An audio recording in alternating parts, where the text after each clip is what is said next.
Hey everybody, happy Monday. Today is Monday, October 26th. I'm Charlene O'Hanlon and welcome to TechStrong TV. We have an exciting lineup of speakers, interviews today. I am so excited about this interview this lineup of interviews that we have. Kicking off with Alan's interview with Brian Gracely at Red Hat. They're going to be talking about Kubernetes in three areas that are ripe, that are worth keeping an eye out on. He's also going to be talking after that with Achandra Ranganathan, sorry about that, and Kumar Chivakula of Apsara. They just joined the market, and we're going to hear more about what their company is, what they do, and what pain points they're actually helping in the market. We also have in another edition of DevOps Unbound, which is a panel discussion of outsourcing DevOps, oxymoron or truth. I'm really looking forward to that conversation. We also have the latest in news headlines, and then I actually have a great conversation with Maxim Fativ, who is the CEO and co-founder of a company called Temporal, talking to me about their new orchestration platform for microservices and how they actually have a code-first approach for open source runtime for multiple production scenarios.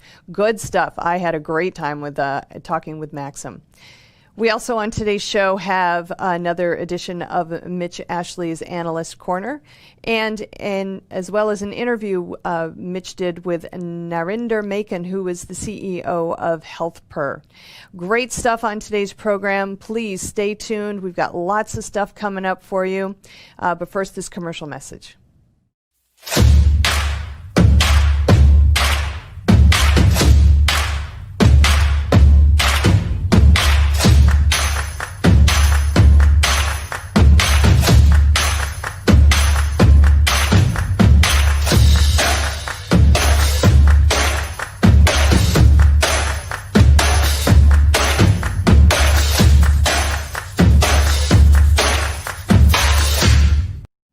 Welcome back. First up on TechStrong TV, we have an interview between Alan Schimmel and Brian Gracely of Red Hat. They're going to be talking about three areas to watch in Kubernetes. So let's watch now. This is Digital Anarchist. Hey, everyone. Thanks for joining us for another segment here on TechStrong TV. Our guest for this segment is my friend Brian Gracely from Red Hat. Brian has been a frequent guest contributor, not just to TechStrong TV, but to our DevOps chats and articles and so forth. They're on both Container Journal and DevOps.com. Brian, welcome. Hope all is well with you.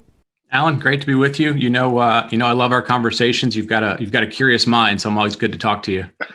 Okay. Sometimes that'll get you in trouble, those curious minds. But anyway, we've got the Red Hat in the background. Let's hop right into things, Brian. We on the deck today is we've got three Kubernetes related kind of areas we want to touch on with Red Hat. I'm going to let you delve into each of those.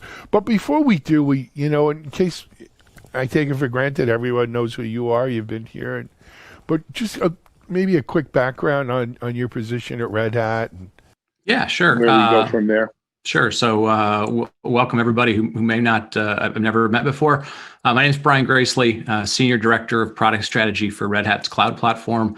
I've been with the OpenShift team for about 5 years, so I've been around this Kubernetes community as it's just got started, and now it's massive and growing. So that's me.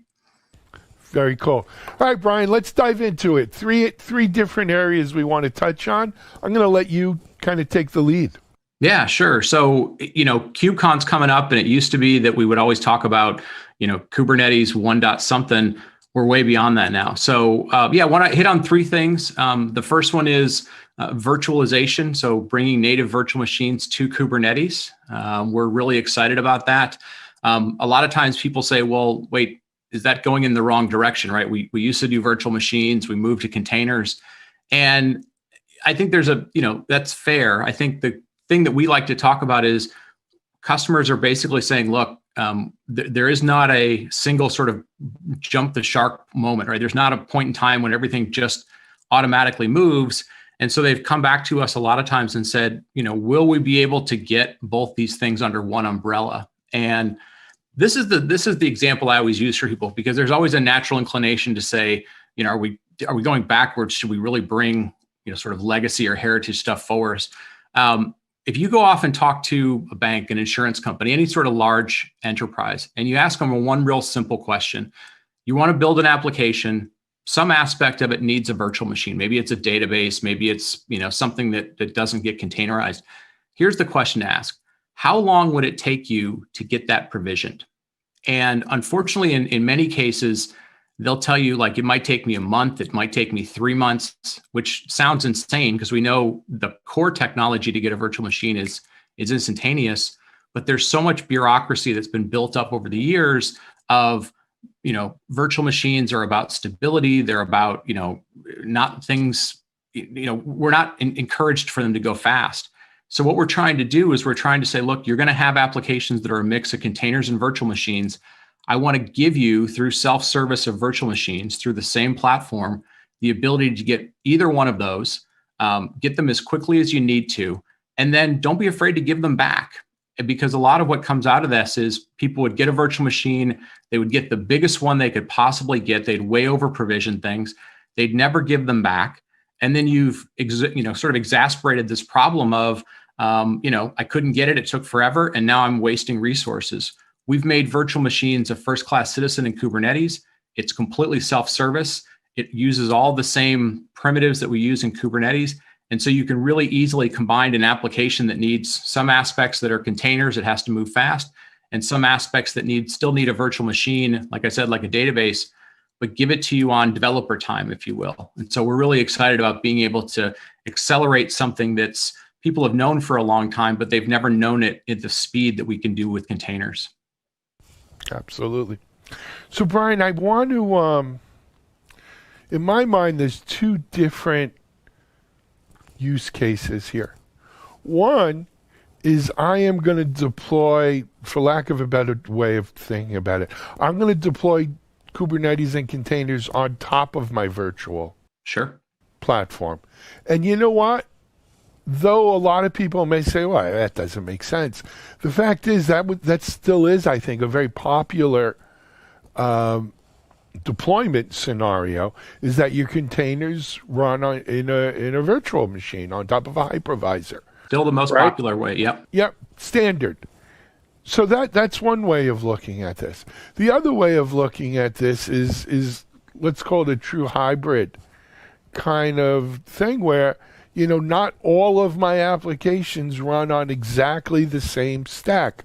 Right. Some applications, whether they be brownfield or have some particular use case, are not going to be containerized or running in Kube, right? They're going to run in kind of my standard hypervisor virtual machine, hypervisor-based virtual machine. And then other applications really can take advantage of that Kubernetes and containerized environment, and we're going to do that. So, so I'm a big football fan, right? Yep. And to me, a great football coach is a coach that doesn't force his players to run the system that he's comfortable with. Right. A coach adopts his system to take maximum advantage of the talent his players have. Right. Absolutely. Right. Absolutely. And here, that to me is the key of what we're talking about. And it's the right environment.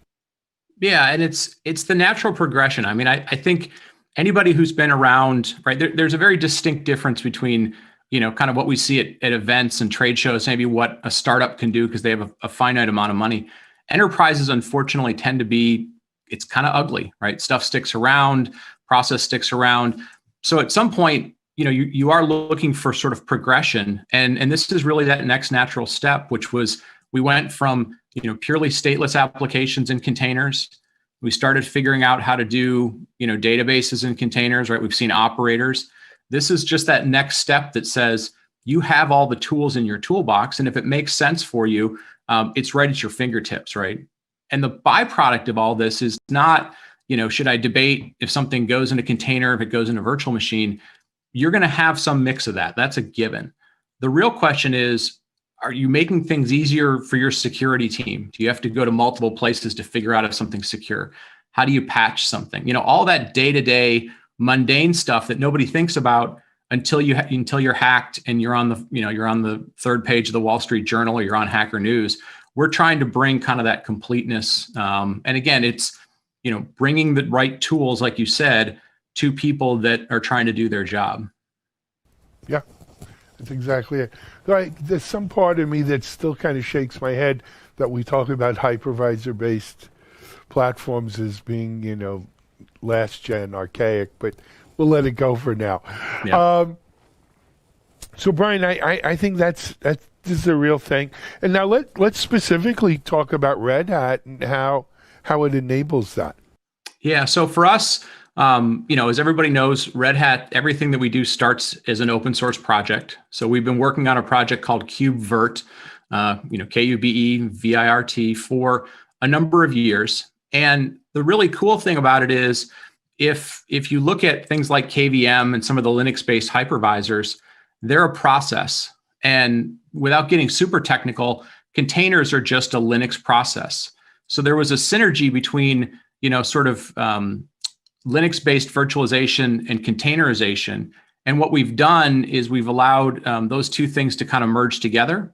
So what we enable is we take this KubeVirt project, which has been maturing for the last 3 or so years.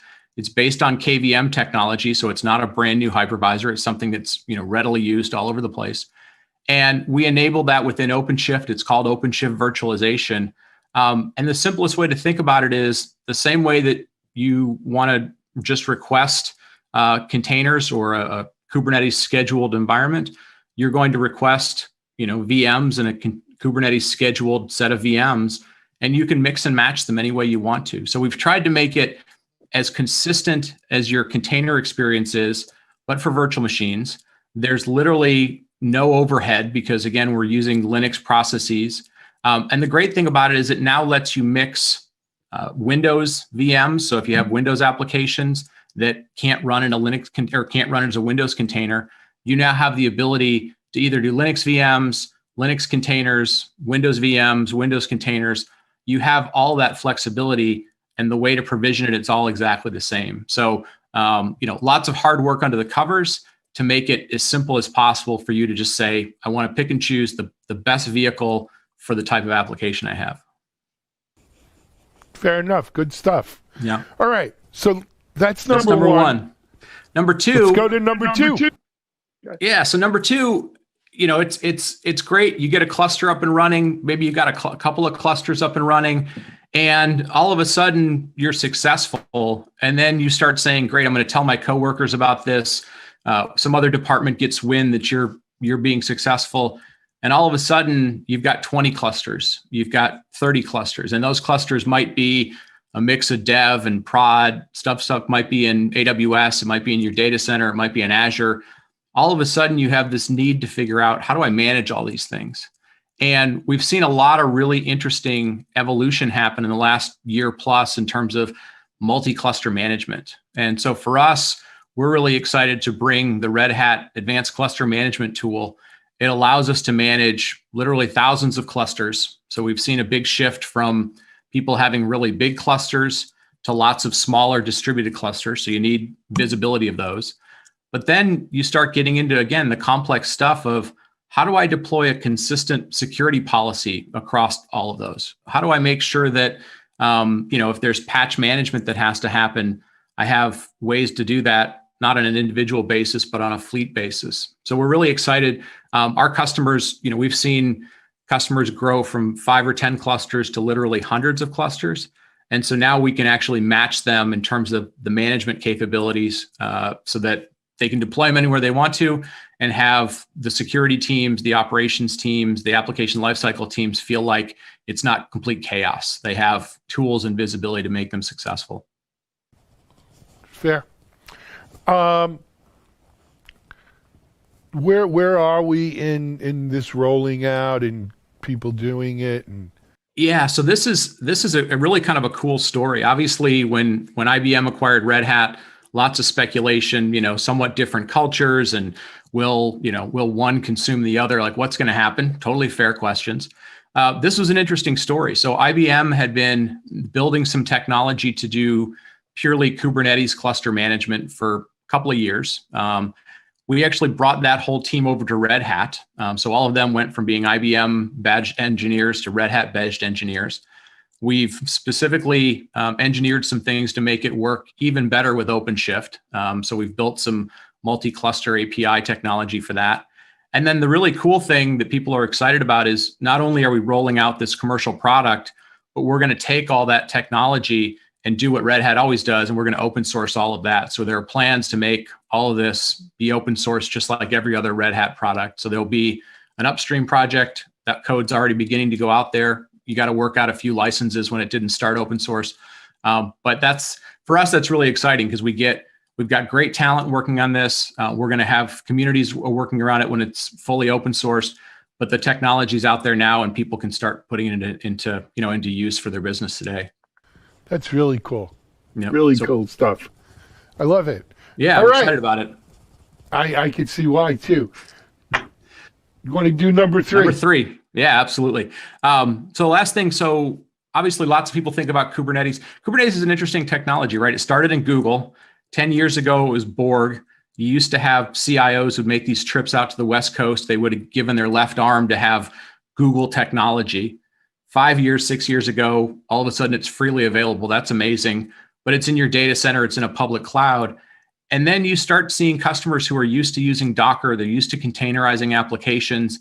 And they start saying, well, everything we do is not in the data center, right? Like more and more stuff's on the edge, whether it's somebody like UPS who is doing really cool stuff out in their remote facilities for truck tracking and sending notifications because we're all, getting shipping packages, or you're on a cruise ship, or you're military and you want to put it in a vehicle or wherever it might be. People are saying, why can't I want to containerize applications, but then I need something small enough to fit out there on the edge, smaller form factor.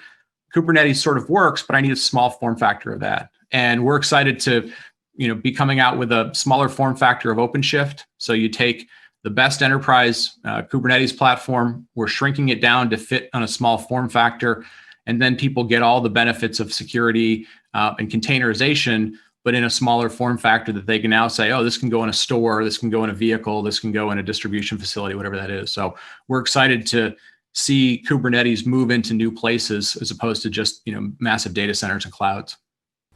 It's interesting, Brian. I did an interview last week, maybe the week before, with my friend Simon Crosby. Yeah, great guy. Simon, yeah, you probably know Simon from Zen. Right. And then Bromium, and now he's with a company called Swim.ai. Mm-hmm. And it's an edge platform or whatever. And we got into this whole conversation of why does stuff need to be small on the edge? Fit into the edge kind of, right. Image size or form factor. And what blew me away was the amount of information that passes through that edge. Right. Right. Even though it's just an edge. I mean, for Swim AI, what they're doing obviously is rather than passing all data back to the central storage and analysis, they're doing analysis on the fly. But the amount of data that passes through the edge, right. Though you may have to shrink your Kubernetes form factor to fit that edge environment. It's not that there's less information or less data flowing there. It's a ton. Well, and it has harder security requirements because you tend to sort of not think about it as much.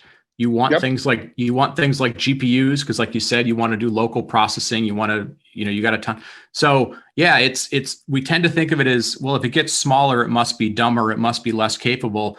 People want the capabilities. They just need the right economics to make it work. And we've been starting to do a lot of that work with telcos. So we made some announcements with Verizon. We're seeing others out in Asia. But yeah, we're now starting to see the enterprise go, hey, that's for me too. How do we get on board with that? So yeah, no, the edge is going to be where the action is, or a good chunk of action is going to happen on the edge. Yep. And I think we need to start. I think people automatically, Brian, they hear your first part is, we got to make it fit to the edge, and they equate smaller with less capable. Right. And it's not. It's more we got to think like miniaturization.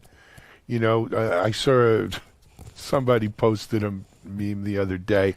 It was a 5 megabit hard drive from like 1958 or something. Right. You needed a hand truck. Yeah. You get the sucker in. Yeah. Now the iPhone has 2 or 3 GPUs in it. It's amazing. Yeah. So, when we talk about miniaturizing or shrinking that footprint, that's the word I was looking for. Yeah. The footprint doesn't necessarily mean a corresponding shrinkage of capability. And that's one of the interesting, it's been a constant, whether it's Moore's Law or anything else, right, in our industry, is that we've been able to do more with less in terms of footprint and still do it. But I think COVID's helped us realize that the edge is a new front, right, that we need to do. But I still feel like the edge is sort of maybe a 2021 right sort of topic.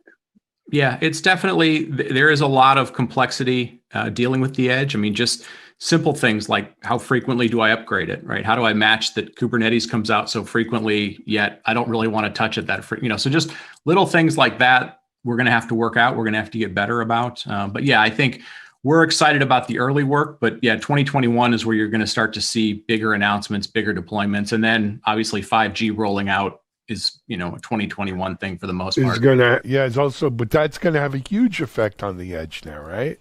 Yep. And it always, it always ripples down. We can't imagine it until it gets there. And then, it's amazing. It's amazing. You know what, Brian, we haven't even announced it yet, but we'll be doing our 3rd annual Predict conference. This will be Predict 2021, the end of January. Maybe you could come back and start getting ready a presentation about the edge, Kubernetes, the edge and stuff for Predict. We'd love to. Yeah. Let us know. We'd love to be a part of it, be part of your community. Consider yourself letting known. All right. You've been let known. All right. Great. Start working on it. We'll make it happen on the back end here. Yep. Very cool. As usual, always great stuff. We should mention KubeCon is coming up. Do you have the dates we could share with the audience? I believe it's in early November, so it's just a couple of weeks away. I want to say it's November 2nd, 3rd, or 6th, and that sounds about right. It's always usually, it's going to be that first full week in November. I think vendors do stuff on Mondays, and then Tuesday, Wednesday, Thursday is the whole community thing. So it's exciting. Yep, it sounds great. You know what? I think it's a little later. I'm getting a little voice in my ear. little birds telling you it's moved back. I'm seeing November 17th. It's November 17th to the 20th. Thank God for little voices. Otherwise, we'd all be in trouble, Brian. Anyway. Hey, man, it's great having you on. Great to be with you. Good to see you. Absolutely. Excellent update on what's happening with Red Hat. Three important areas here. You know what? If anybody wants to get more information on any of these 3 at Red Hat, where should they go, Brian? Easiest place is openshift.com. So we try and keep it simple and lots of good stuff. I will make one small plug. I try and be real humble on your show. Forrester just did a great analysis of all the cloud or all the container platforms. They call it the Forrester Wave. There's a link out to that. We were sort of the distinct leader in that, so we're very proud of that. But yeah, if people want to kind of see how industry analysts are viewing this, openshift.com, there's a link to the reprint there as well. Very cool, man. All right. Brian Gracely, Red Hat, OpenShift, here on TechStrong TV. This is Alan Schimmel, and we'll be right back with another guest.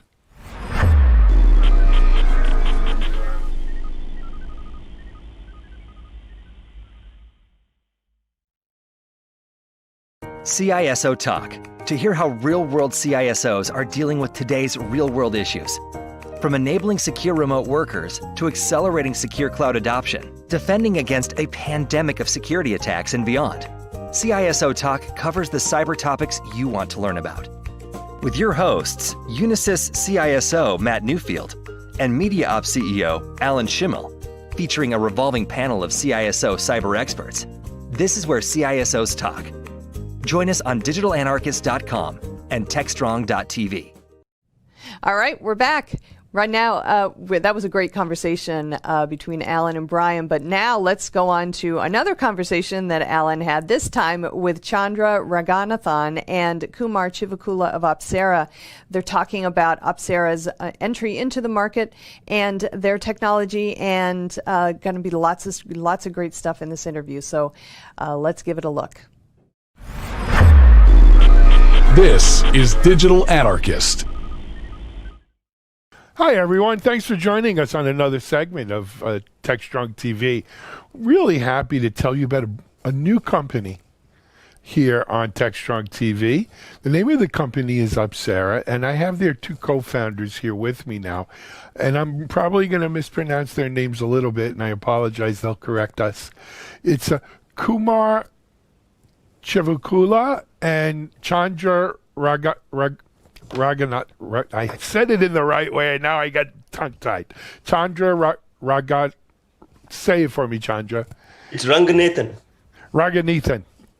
Close enough. I did my best. I'm going to call you Chandra and Kumar, if that's okay. Gentlemen, welcome to TechStrong TV. Thank you. So, Opsera is the name of the company. You guys just sort of emerged, I guess, from stealth with a seed round. Some decent investors. Why don't you give our audience give us a little background? What's Opsera do, and how did you guys come to co-found this? Thank you, Alan, for having us on the show today. I'm Chandra Raghunathan, co-founder of Opsera, along with Kumar. Opsera is a continuous orchestration platform for next-gen DevOps.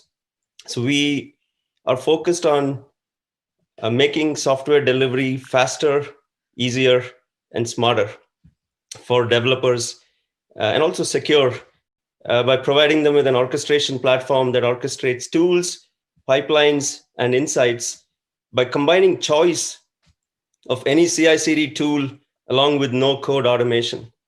So this came about in our prior experience while we worked at Symantec, where we built a private cloud ground up, expanded that to multi-cloud across AWS and Azure, as part of which we had to re-engineer a whole lot of workloads to become cloud native and support a lot of software development teams that had their own tooling. They had a variety of tools for various use cases, and we had to find a way to create a platform that orchestrated all of these tools quickly for them without taking away their choice and without taking away their control, while also having a governance framework that allowed you to track those tools, monitor the tools, provide metrics, etc. So that was a live, real experience that we had.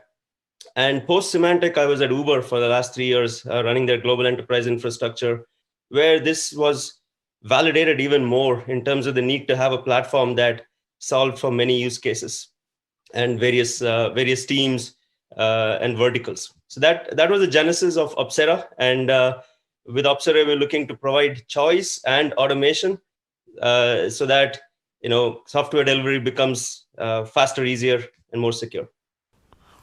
Excellent. And then in terms of roles, what role are what's your role at Opsera now, Chandra?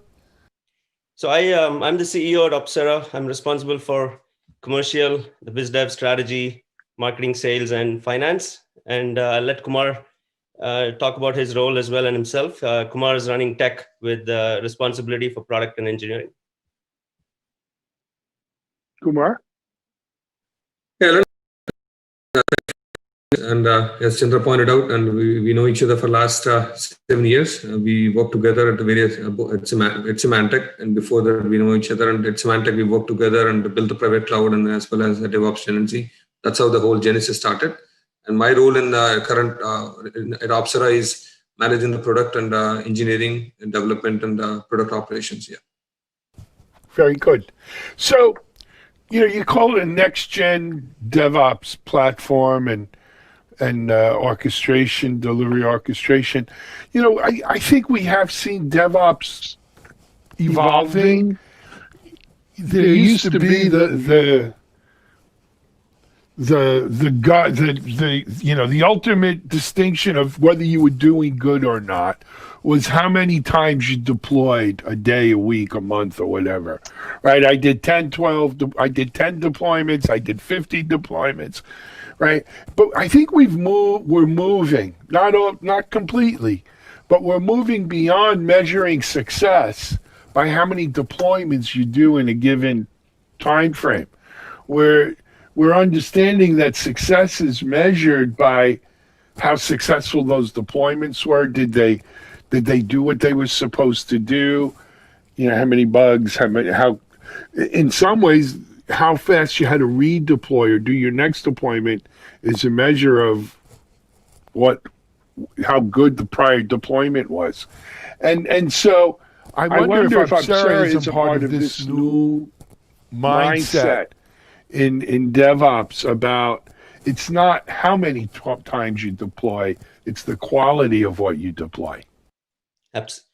Absolutely, Alan. So if I could just take a step back with some of the key trends that is also driving a solution like this. There's an adoption of and migration to multi-cloud even more today, especially accelerated by COVID and remote work. Because of that, to maintain competitive advantage, companies have to shift from planned scheduled releases to on-demand releases at any time, multiple releases a day. And there is a trend of shift left of security and quality. They cannot be an afterthought anymore. So they have to be integrated into your pipelines.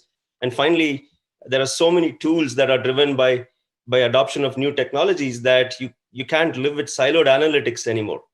You need holistic insights that can be actionable and even predictive. So to your point, yes, we are absolutely focused on unified insights there's this value stream metrics that is picking up in the industry. And we want to also bring value stream metrics to DevOps, where it can connect development metrics back to your planning, OKRs, company strategy, etc., by providing metrics across several dimensions. So with Opsera, we provide metrics across 5 dimensions: development, planning, development, security, quality, and operations. So you're also able to easily get metrics with various contexts by releases, by teams, by technology, etc., and link it back to planning as well. So that's something that we heavily emphasize with Opsera too. Excellent.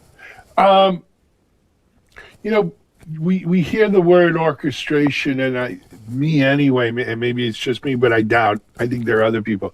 We hear the word orchestration and we think of Kubernetes and so forth. So I'm wondering what role, what companies are using Kubernetes, right? It's becoming dominant. How does Opsera play in Kubernetes environments? Kumar, you want to take that? Want me to? Yeah. There are 2 aspects. The continuous orchestration, before we talk about that as well, right? So in the DevOps world, as you noticed it, in the last few years, number of tools have been increased significantly, and there are multiple categories. And Kubernetes has happened to be one of the area that came and simplified the infrastructure layer aspect of it, but not the overall DevOps. And that's where Opsera comes into the play as a continuous orchestrator, bring all these tools together and make sure that we integrate, orchestrate, and also be able to deploy them seamlessly in the production. That includes Kubernetes as well. We, in turn, Opsera supports Kubernetes, and we built on container framework and microservices architecture. Loosely coupled architecture is one of the principles within where we deploy on Kubernetes architecture of cloud, of AWS, Google, or Azure, or on-prem Kubernetes framework, and then build the DevOps tendency on top of it. And in doing so, we're also addressing the multiple verticals of use cases. Within that, infrastructure as a code use case, pipelines, and we have a software engineering pipelines, a SaaS-based application like Salesforce or Workday or ServiceNow, those type of pipelines. And last but not least is AI and ML. So all of them are possible using Kubernetes framework. We deploy the Kubernetes for each customer, within which we build the containers. On top of it, we build the secret sauce that we have, and then try to build these use cases. One of the analogy that we can give it to people is when we talk about continuous orchestration, we are the mules of DevOps. And think about like the way the mules solve the data and integration. We solve it by bringing the tools together, by connecting them seamlessly without any code, and then be able to give the solution for the customer so that they don't have to worry about scratching their heads and how do we deploy this tool versus that tool versus integrating this versus that. So that's the value that we're going to bring to the table to the customers. Excellent, excellent. Now, when you say it doesn't make a difference what tool for CI/CD or how does that work? Are there specific integrations to specific tools? Is there an API, or it abstracts it a layer above or something like that? We built a microservices architecture. When we do we develop the microservices by each category. There are 8 or 9 categories in the DevOps lifecycle. Your planning, your continuous integration, your quality, security, logging, monitoring, continuous deployment. And within that, you have various stages and various tools. What we have done is, including security scanning and Vault and a bunch of other things, we developed each category, we developed a microservice. And within which we normalize the data, normalize the schema, normalize the attributes, the API attributes, how we can connect to each of them. Within the microservice architecture, we easily, seamlessly work with prominent vendors in each of the categories. We don't really look at each tool as individual tool. We look at them as a category, how we can solve that the collection of tools within the category in a seamless fashion, within which we'll be able to plug and play and drag and drop approaches and be able to construct the pipeline and through event-based or through somebody can trigger the pipeline through source code level, or we can construct the pipeline across multiple clouds, because the architecture that we have allows us to extend the framework between the tools, between the clouds, and between the various categories as well. Excellent. Chandra, a couple of questions for you. So what's the business model here? So we are looking at 2 aspects here, right? One is the velocity, and the other is the visibility. So with velocity, the focus is more bottom up, right? So it's about how quickly can you stand up the infrastructure, choose your tools, provision them, connect them, and get developers to start creating pipelines dynamically so they can focus on what they need to do best, which is to write code and ship code. And for that we're coming up with some self-service sandbox, self-service pipelines that they can try it out as well. So to build the community engagement. And then there is the other aspect, which is visibility, right? Which is a little bit more top-down in nature, where you want to see unified metrics across different teams, across different attributes of DevOps, and also provide logs as well that are unified. You don't have to go to 15 different tools to look at logs, and you look at everything in one single portal for faster troubleshooting, minimizing MTTR, etc. So the visibility aspect reduces risk and improves or enhances audit and compliance capabilities as well. So those are the 2 different aspects we're looking to address. In terms of the business model, so there is the bottom-up aspect and top-down aspect. And then when it comes to our tool or solution of Apsara, we're looking at it from 3 aspects: the tools that you want to provision and have in the solution, and the number of pipelines or the types of pipelines, and then the analytics, which is more user-based. So that's how we are structuring Apsara, and we go to market both top-down and bottom-up aspects that I just described. Excellent. And then is there a free or trial version or a free version or something that people can use to get a flavor and see if there's something they want?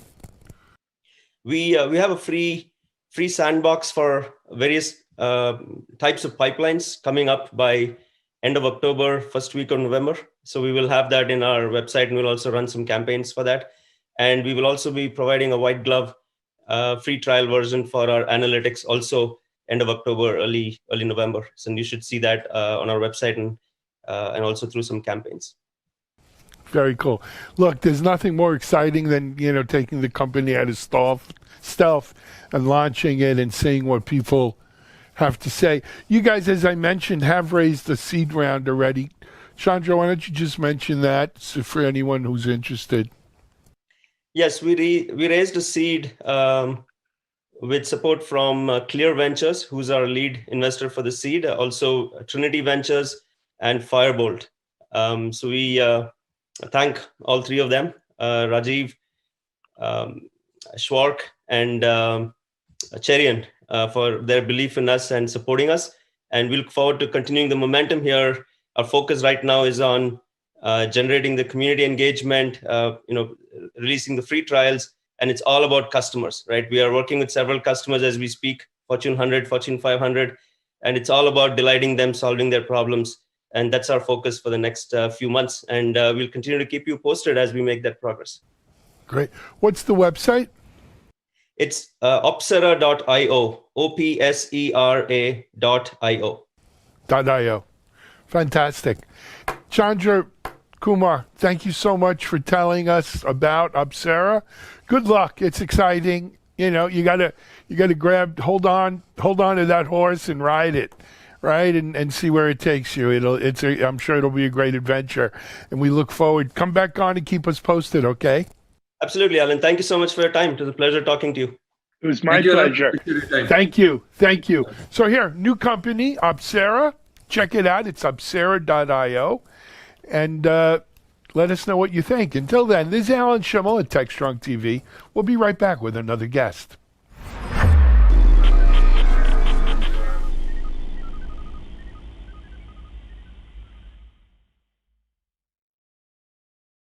ContainerJournal.com is the leading online destination for centralized computing-related content.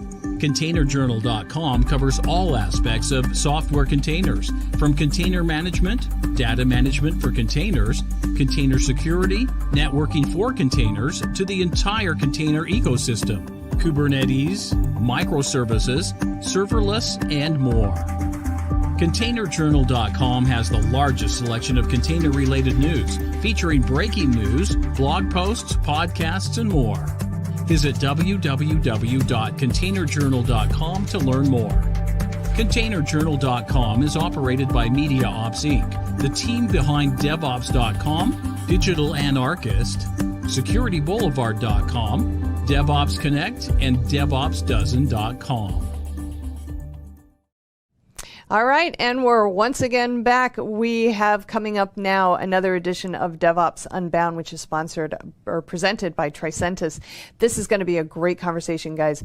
It's outsourcing DevOps, oxymoron or truth. And our guests today are Ming Gong from UST Global. Tripping over my words there.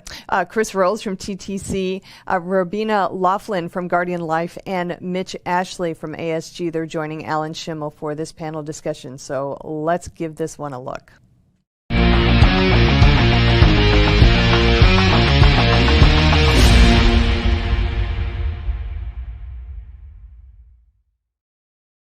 Hey everyone, I'm Alan Schimmel, and welcome to another episode of DevOps Unbound. DevOps Unbound is a series sponsored by our friends at Tricentis that explores different topics around DevOps every other week, as well as having a monthly roundtable open to the public.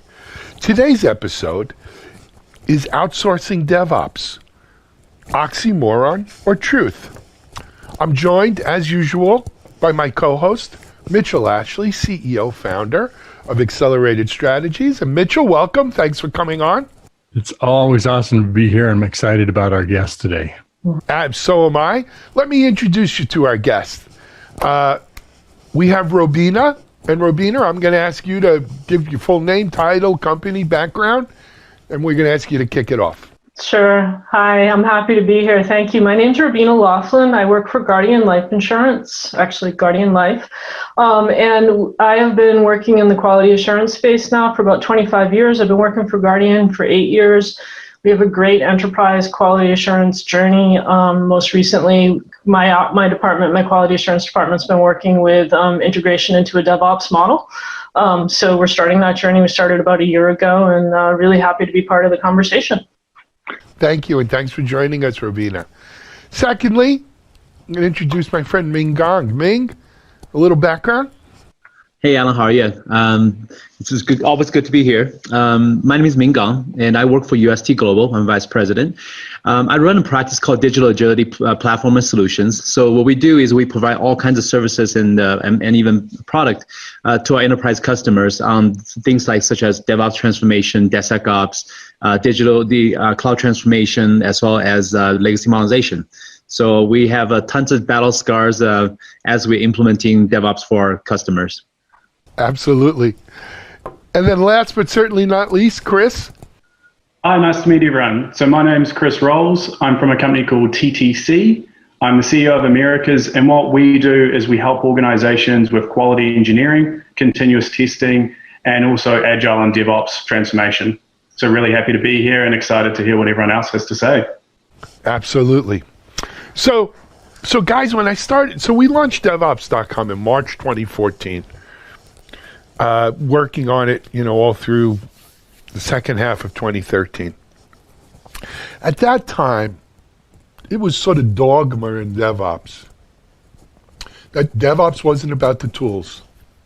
DevOps was about people. DevOps was about culture.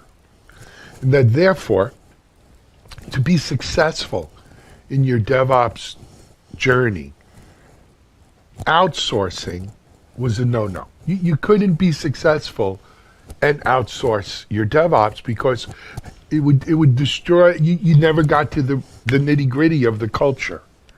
Now, that was 7-8 years ago. A lot has changed. I think we've seen some very successful the world is full of DevOps consultants, large, small, and in between, who are helping organizations along their DevOps journey. So I think we have kind of moved beyond the dogma, but if we move to truth, right? Can you successfully outsource DevOps? And if you can, what are the keys to doing it successfully? And I'm going to throw that out to our panel today, and we're going to start that as our discussion. Ming, not to pick on you, but you already mentioned you have a lot of scars to prove it. Absolutely. Tell us a little bit about your journey or UST's journey in this space. Yeah, so I think you mentioned a couple of things that's really important, which is ultimately, I think, to do DevOps correctly, the whole entire delivery team needs to live and breathe the DevOps, not only the automation, the tool set, but also the processes, and as well as the how you do things, or the whole mindset thing. So that's the absolutely ultimate goal. I think even over the past few years, even though all the companies all moving towards DevOps, but they are still having a lot of challenges in terms of how to take some isolated success in certain areas, trying to cascade that throughout the entire organization. And I think this is where when we talk about, hey, is outsourcing a myth or a reality, I would say it's actually somewhere in between, because it really depends on where the continuum, when I think about DevOps and think about DevOps continuum into maturity, where they are, right? For the company who's really mature, they're less likely to benefit from outsourcing. But for the folks who's just starting the journey or middle of the journey, they definitely can use some help. And not only outsourcing in general, but also what part of DevOps to outsource as well. So there's typically, when we work with the enterprise customers, they have a centralized organization, like some kind of DevOps COE, right? But they also have each individual teams that needs to be enabled. So where we found tends to be more success is when we help the COE to take their, infuse them with the DevOps expertise and help them kind of build up the practice around DevOps. So I definitely think it's somewhere in between. Fair. Chris, your organization is similar to Ming's in that you are helping organizations with their transformation. Has your experience been similar, different? Yeah, I think I'm not going to shock the world by being a consultancy who says consultants can help with DevOps transformation, right? I'd be out of business if I thought that was the case. But if I was to answer your direct question, can you outsource DevOps? I would say no, because DevOps is about a cultural change within the organization as well as the technical practices. Now, similar to what Ming is saying, it's sort of in the middle, because outsourcing and consultancies and other vendors can be a part of the solution. They can make some things more challenging in certain ways because you are introducing certain barriers, certain contractual sort of challenges around it. But it definitely can be part of it, and it definitely can help, particularly when organizations are trying to figure out how to do things better. Yeah. Fair. So, Robina, you look at this from 180 degrees different than Ming and Chris do, right? You're you're not providing consulting to organizations. You are the organization. What's your view on this? So it's, thanks for having me. This was a really interesting conversation. Some of my thoughts around this is, I think the important thing to understand is what's your driver to DevOps? Why are you moving to that model? Why is that model going to be important to you as an organization or as an enterprise? And when you start to answer that question, you get to different models. For us, we adopted SAFE. We started that journey 2 or 3 years ago, right? So DevOps was not the first thing we tried to conquer out of that transformation. It's on the tail end of it, and it was always on the strategic roadmap. However, what we found is that it grew organically based on the improvements from adoption of SAFE and Agile, right? So for the teams to get to the velocity that they wanted to do, it became a necessity as opposed to an aspirational goal, right? So for us, when it became that driver to success, it took on a whole different model. And then when we started figuring out how do we want to do this with our partners, right, the vendors that we work with, one of the things that we always hold true to in Guardian is that, frameworks, guardrails, models are Guardian culture, and we develop those. We develop them in conjunction with our partners. We'll seek for collaboration, we'll seek for guidance, but the model has to come back to fit our culture, right, and how our folks work. And then once we have the guardrails in place in the operating model, inclusion of an outsourcing model is very successful, I find. But I speak from a QA perspective, and I've been on an outsourcing model now for 15 years, right? So I always kind of take the same approach to things in that if you have the operating model, the guardrails, and people know what they need and why they're doing it, then outsourcing is a good solution, but you have to have a strong backbone for the company that you're working for and with to be able to represent that model in the culture. Mitch, me? Go ahead, whoever, Chris. Oh, so I think just to drill into that as well. So Robina mentioned you've got to understand your drivers for DevOps. What are you actually trying to achieve? I think that a lot of times organizations, they want to do DevOps because that's what the conferences and the experts say they should do.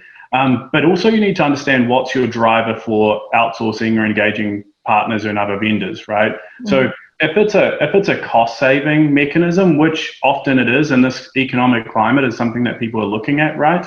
That can be one component. That can be one reason for outsourcing. You could also be outsourcing to get additional expertise that you don't have internally. You could be outsourcing because you're scaling up with a whole another set of products, and there's sort of HR reasons for wanting to do that. But you need to understand those drivers. And I think another thing that Robina said crucially, which I see that organizations get wrong, is the organization who's the business, the end client for us, needs to own the cultural change and needs to own the methodology. I come back to, no, you cannot outsource DevOps. You can't buy that on a platter, right? You have to invest, you have to make the changes yourself as well. Yeah, there's some parallels to that conversation, right? Because a long time ago, this was the conversation for quality assurance, like outsource it, there's an easy button, all your problems will be solved. I think that from the experience of that, for me, there was never an easy button. It was a lot of work, and it was a big partnership. But what we did was through that partnership, we started bringing in technology that my team hadn't had a lot of exposure to. So our options grew. And I found that there were some easy buttons along the way to build, to run tests against that build, right? So we're moving into a model now where the assets of quality assurance can be augmenting what is your DevOps model. And that model has to work for your company, right? And it has to be part of your culture. It is not something that can just kind of develop out of a box. We probably need some precision around the term outsourcing too. So I think in this context, we're not talking about externalizing it. In other words, put it in a box, ship it somewhere, have someone else do it, give it to us when it's done, right? Because we're transforming the organization. I think it can happen a couple of ways. It can happen early in the journey. I think it also can happen. Organizations typically get stuck at some point where we've gotten 2-3 teams there, but man, scaling it to a 5,000 or 10,000 person IT organization, that's hard. It's easy to do it on a startup basis. So everything to me is always driven about what the company is about, what its DNA is like. Some companies are very data driven. We don't make a decision unless it's got, a graph attached to it or a financial analysis attached to it or tied to a strategy or whatever it is. Different companies often taking on the personality of the founders if it's, a younger company, but it, gets established with it. And if you don't have that figured out and aligned with how you're implementing anything, Agile, DevOps, whatever, safe, whatever it might be, you either go against the flow and fight it all the way and fail multiple times and never succeed, or you figure out what fits into the flow and the momentum, the DNA of the organization. That takes knowing people, takes knowing the organization, it takes commitment by people in the company to do it. So it's not an outsourced give away the problem. It's I need help because I need expertise, because I'm stuck, because there's other things, there's things we don't know what we don't know. And we're looking to get smart from other people.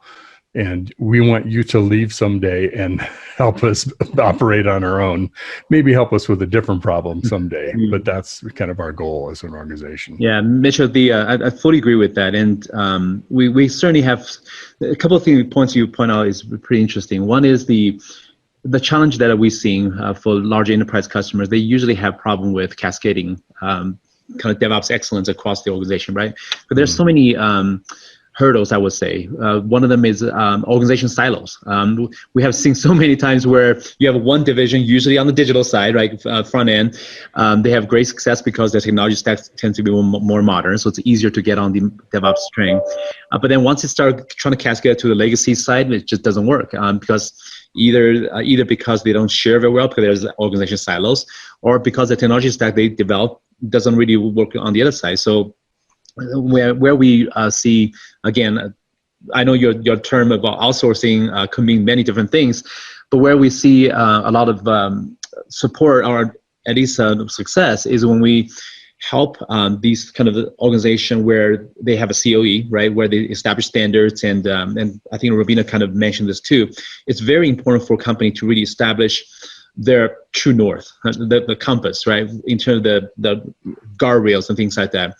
But it's also very important to not have a very heavy central organization either to try to drive DevOps, because then you're missing out on all the distributed innovation happening on the ground level. So you can never respond fast enough. So this is why when we create our kind of a model, we usually have a team or a very small team help with the COE side of it to help them kind of develop their whole community, right? The culture, things like that. But then we have very nimble kind of we call it DPOD. It's like a 5-member crew, right? They have consists of DevOps architect and a couple of engineers. And what they do is they will be kind of parachuted into an area within the enterprise where they need a lot of help, or the application that they're using is very critical to the business. We'll drop in there, not only helping with engineering, figure out the tech stacks and figure out the DevOps, all the different nuances of it, but we also do a lot of coaching to make sure we can train the team to become self-reliant. That once they are, we lift the team up, then we drop into the next, the deeper into the next area where they need help. So this is kind of the hybrid model is where we find more success.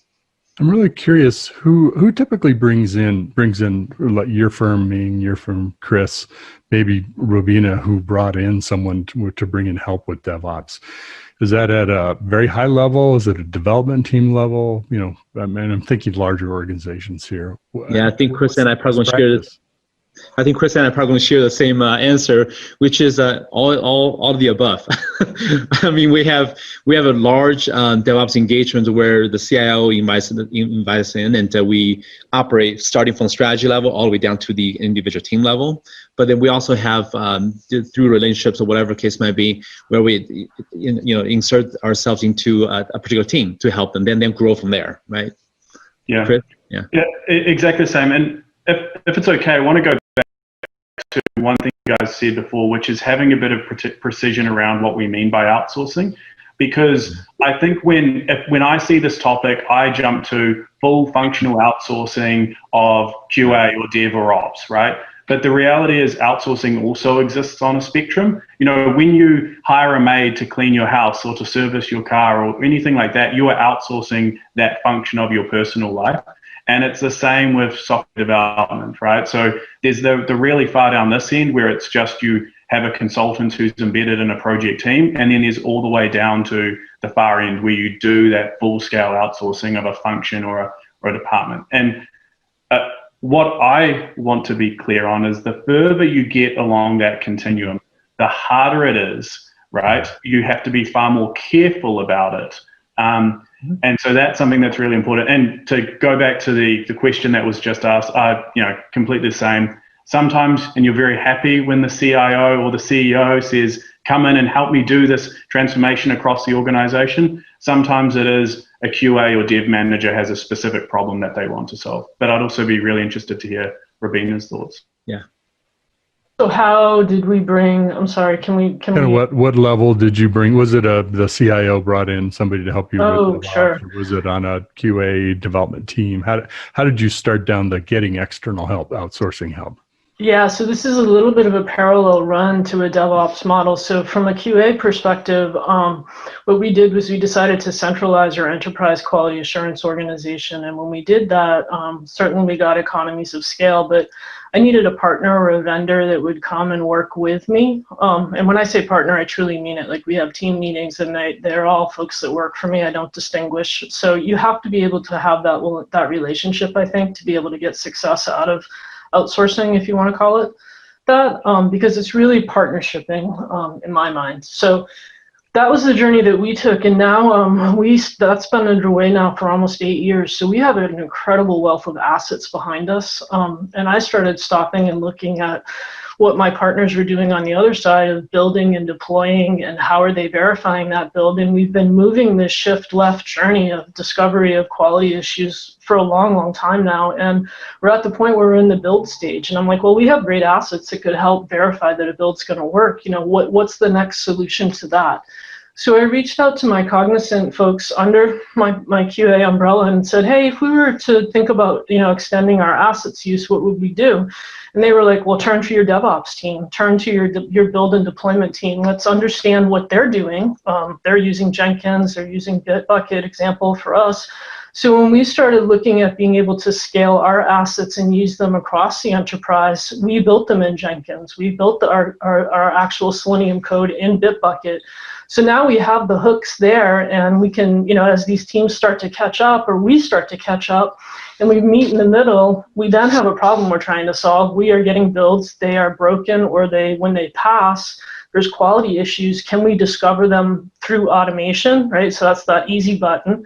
And in this case, I actually do have the easy button, right? I have this regression suite. I can slim it down to a smoke test or something and say, if we can deploy this and do all of this, then yes, we can get those results. And then the next phase of it is accountability of teams of what they're going to do with those results. So none of that is technical. That's all cultural, right? Except for the hooks in what we built. So that's kind of been our journey, and that's where I'm looking to go strategically. Excellent. So, guys, I want to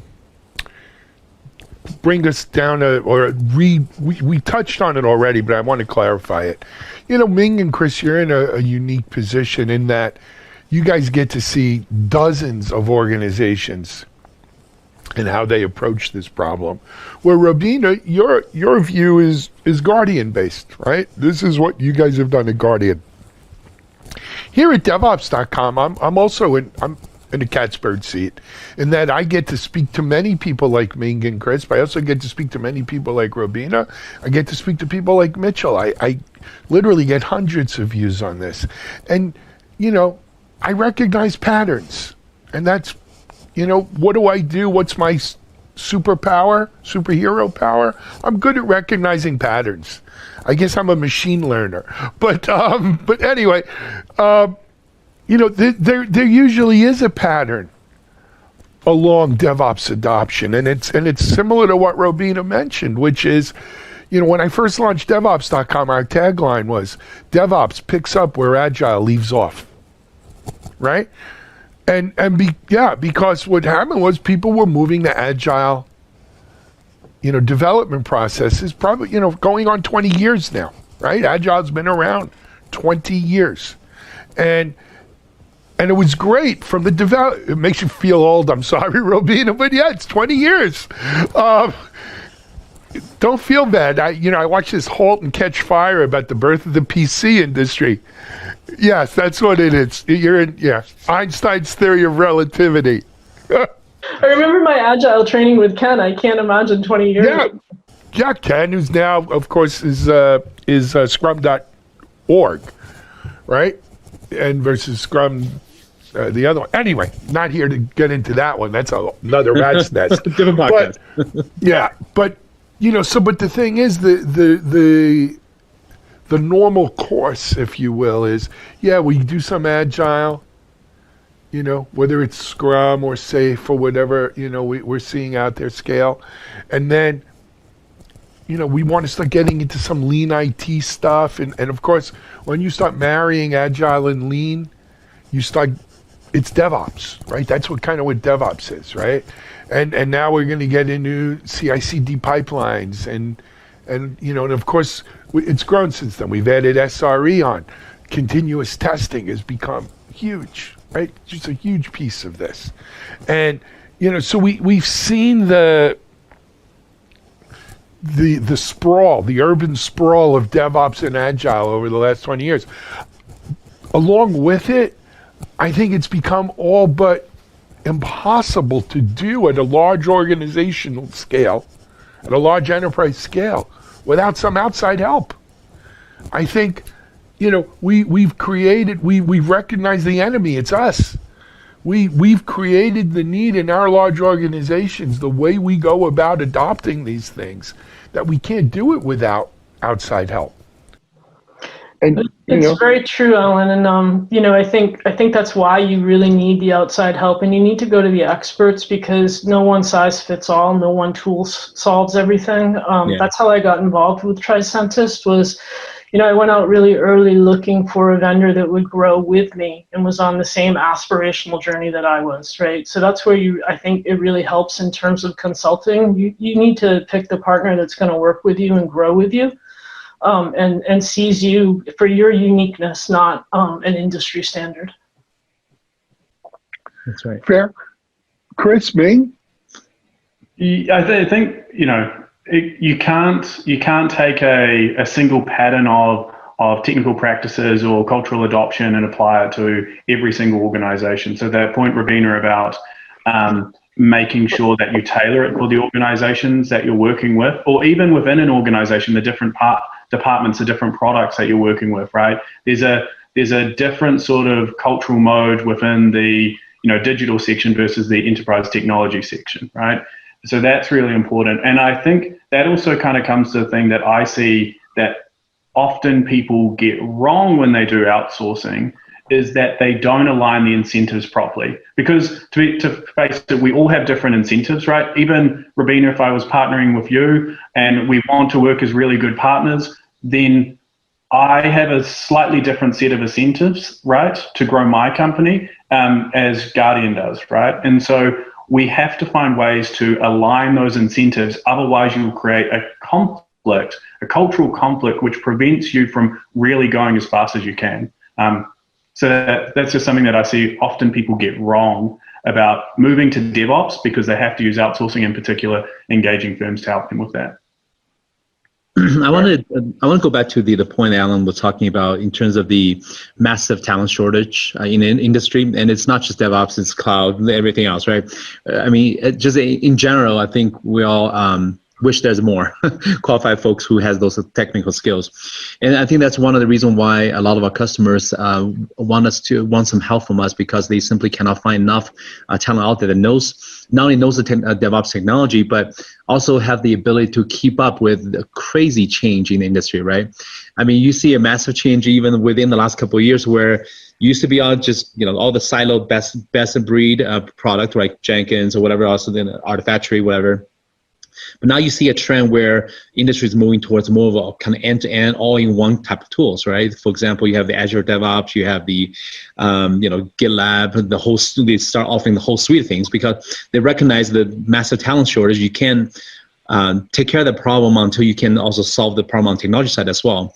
So that's kind of an approach that we're taking as well, where not only we have on people's side, we have the RD pods kind of coaching the team, so we can get lots and lots of teams to train up to be self-reliant. But on the other side, we also develop our own platform to kind of try to abstract all the complexity of DevOps from the user, so the user doesn't have to be an expert. So we call it democratizing DevOps for everyone, right? So I think for a company to be successful, you need to kind of take an approach of kind of both people and the tools combination. Absolutely. To that point, kind of share a personal story. In my initial adoption of DevOps when I was a CIO at a company, and it was initiated by me because actually Alan had reached out to me and said, "Hey Mitchell, there's this thing called DevOps. You got to go read about it." I'm like, "Okay, what is it?" I'll go figure it out. I got hooked onto it.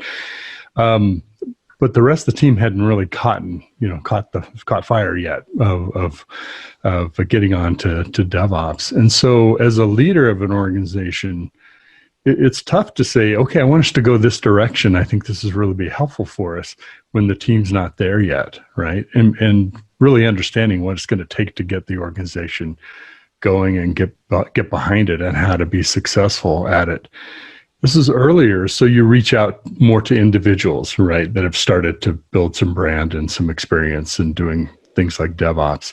Today, I would go to a different kind of a team to say, here's where we are, here's the projects that we have going on, here's how we're kind of what we're being asked to do, right? I think maybe not true, but it seems like most IT organizations are always being asked to transform some way, somehow. Yep. And sometimes, pretty radically. And if you can sort of set where we're headed and tie it to the why, as you talked about, Rabina, the why for the business, though, not for IT, that seemed to me to be the biggest thing that everybody could rally around. Not that it was DevOps or Agile or it was this. It was, we want to go after this market. And our ability to get there is really constrained today. And let's figure out some ways we can go after that. And that tended to rally around. So I think today, I guess my point is, today we're at a point where we can hire more expertise.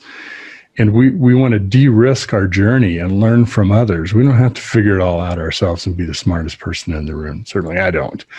And that's a great environment to be able to bring in help. Mm-hmm.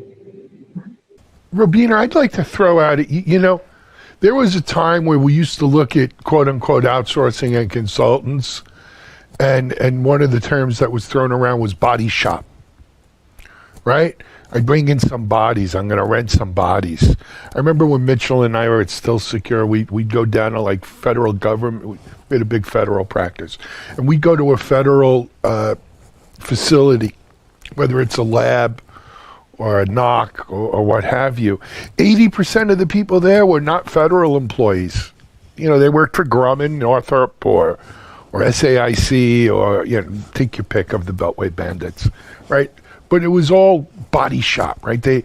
And when you'd speak to the salespeople at these consultants, you'd say, "How's business?" I got 50 people placed, right? Not what the mission was, what the tools were, They judge their success by how many people they had placed.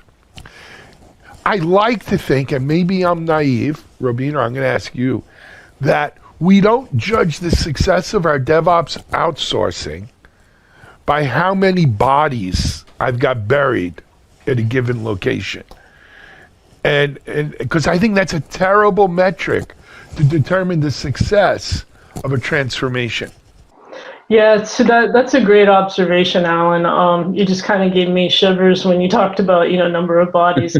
I remember those days, and they're painful to look back on, honestly. There was a time where you needed an army of folks to do things, and I don't necessarily think that's the case now. For me, our journey was I needed a partner, right? And I needed someone that was going to come here and work with me. And through that partnership, I also needed to know that I was going to have a 24/7 shop, and that's going to necessitate overlap on both sides, right? You're onshore and you're offshore. So I don't think you can ever just kind of set it, forget it, and throw it away to an offshore team. That's just not how it works. And I think the other piece of it is at the very source of it, you have to remember that these are human beings. They have families, they have lives. They want to do good work just as much as we want to do good work. And the way that they're going to feel that contribution is being part of the team. And the way they're going to feel that sense of that is by being present. And we actually flip the dynamics. So we're no longer a headcount shop, we're an outcome shop, right? So I measure the success of my organization by the outcome of our testing. And for me, with my partner, if they do it with 2 people or 200, that's their discretion. So I don't have to get into any more of these conversations of we need 2 more bodies here, we need 8 more bodies there, I'm anticipating 12 bodies. That just turns into, I think, an empty use of really valuable strategic time that you have with your partner, and you should be using it a little bit more productively, right? So that's how I flip that dynamic, and I'd be very curious to see how Mitch and Ming feel about it. And Chris. Yeah, well, my first reaction was I thought you were going to talk about Sopranos or something. That's a whole different kind of. Bada bing. Yeah. I really like how Rubina described it, because it isn't about budget size and all of those kind of backwards metrics, and I'm sure they're still used today.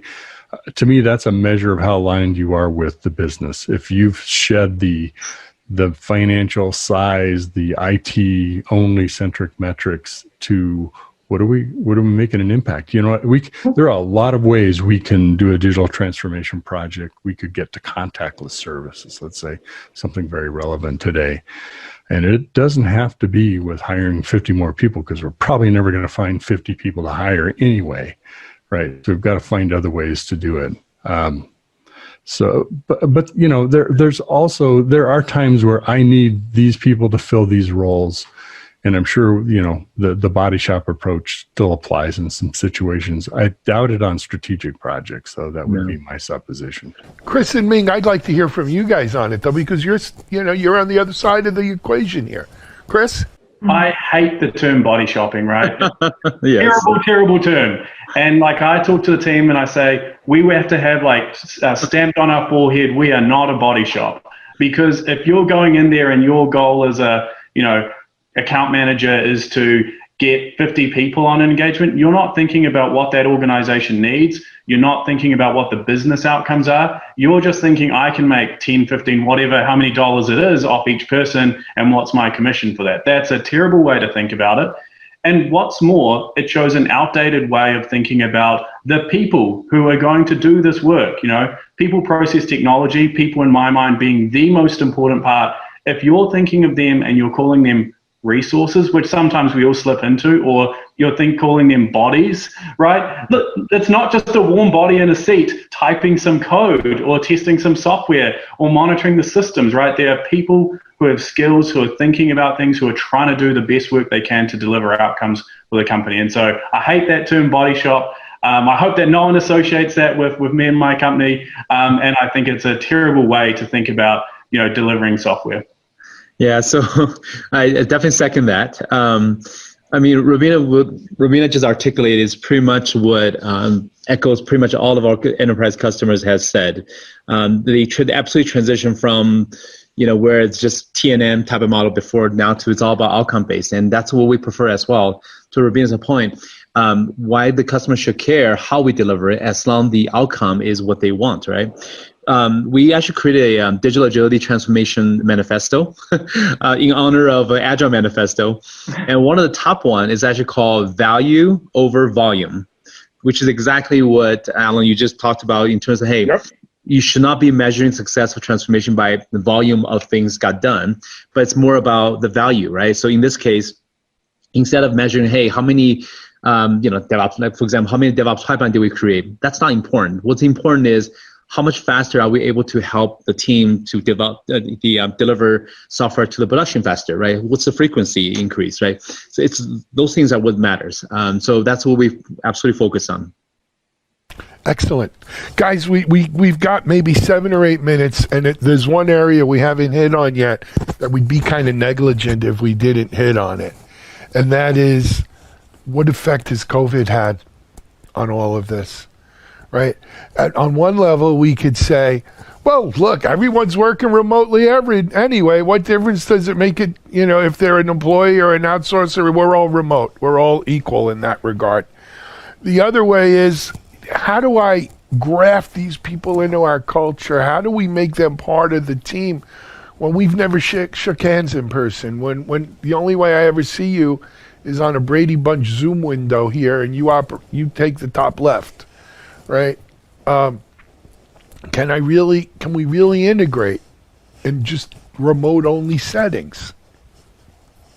And Chris, you guys deal with it. You're dealing with it over and over again. Robina, you are too, right? Everyone's remote. How has COVID helped, hurt, hindered, accelerated? How's it affected this? So I think one thing is that, if we ask people 5 years ago, how do you do Agile, how do you DevOps, you'd say everyone has to be in the same room, they have to be co-located, you've got to have stickies up on the wall. Chris is kind of sticking on us here. Okay. Good, Chris, I'm sorry. You kind of hung on us. We got stickies on the wall. Yeah, so I was saying, in the past, people would say you have to have everyone in the same room, stickies on the wall, and that's the only way you can do Agile and DevOps. And I think one thing that has been good with COVID is that it has dissuaded us of that illusion that that is the only way to do things, because we have been forced to do it differently.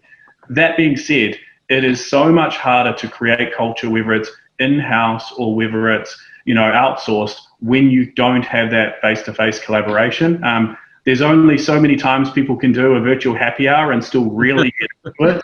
So you have to be creative. Yeah, I'm sure everyone's had that the first time. Everyone's like, man, we're having 5 happy hours a week. I've got my bottle right next to me. And then you're 2 months in and you're saying, geez, I cannot do this anymore, right? I just want to go to bed or watch Sopranos, right? But I think that we really need to focus on that, building that culture, and come up with creative ways to create connections between people. Yeah. Agreed. Ming? Well, let me see. Hold on. Give me a sec. Okay. You go to your happy hour background? Absolutely. So what you're just seeing here is my family and we took a hike recently to a Malibu beach. And this is I took a 30 seconds video of the Malibu, right? And use that as my background. So this is one of the things that I started asking my team to do, trying to personalize this kind of virtual experience, right? I'm a absolutely people person, so I miss the in-person, bonding dearly. But in lieu of that, we basically, every time we have team meetings or with our customers or with our own team, we pretty much strongly encourage everyone to get on the video, and so at least we can see each other, right? But to Chris's point, there's always silver lining to everything, because the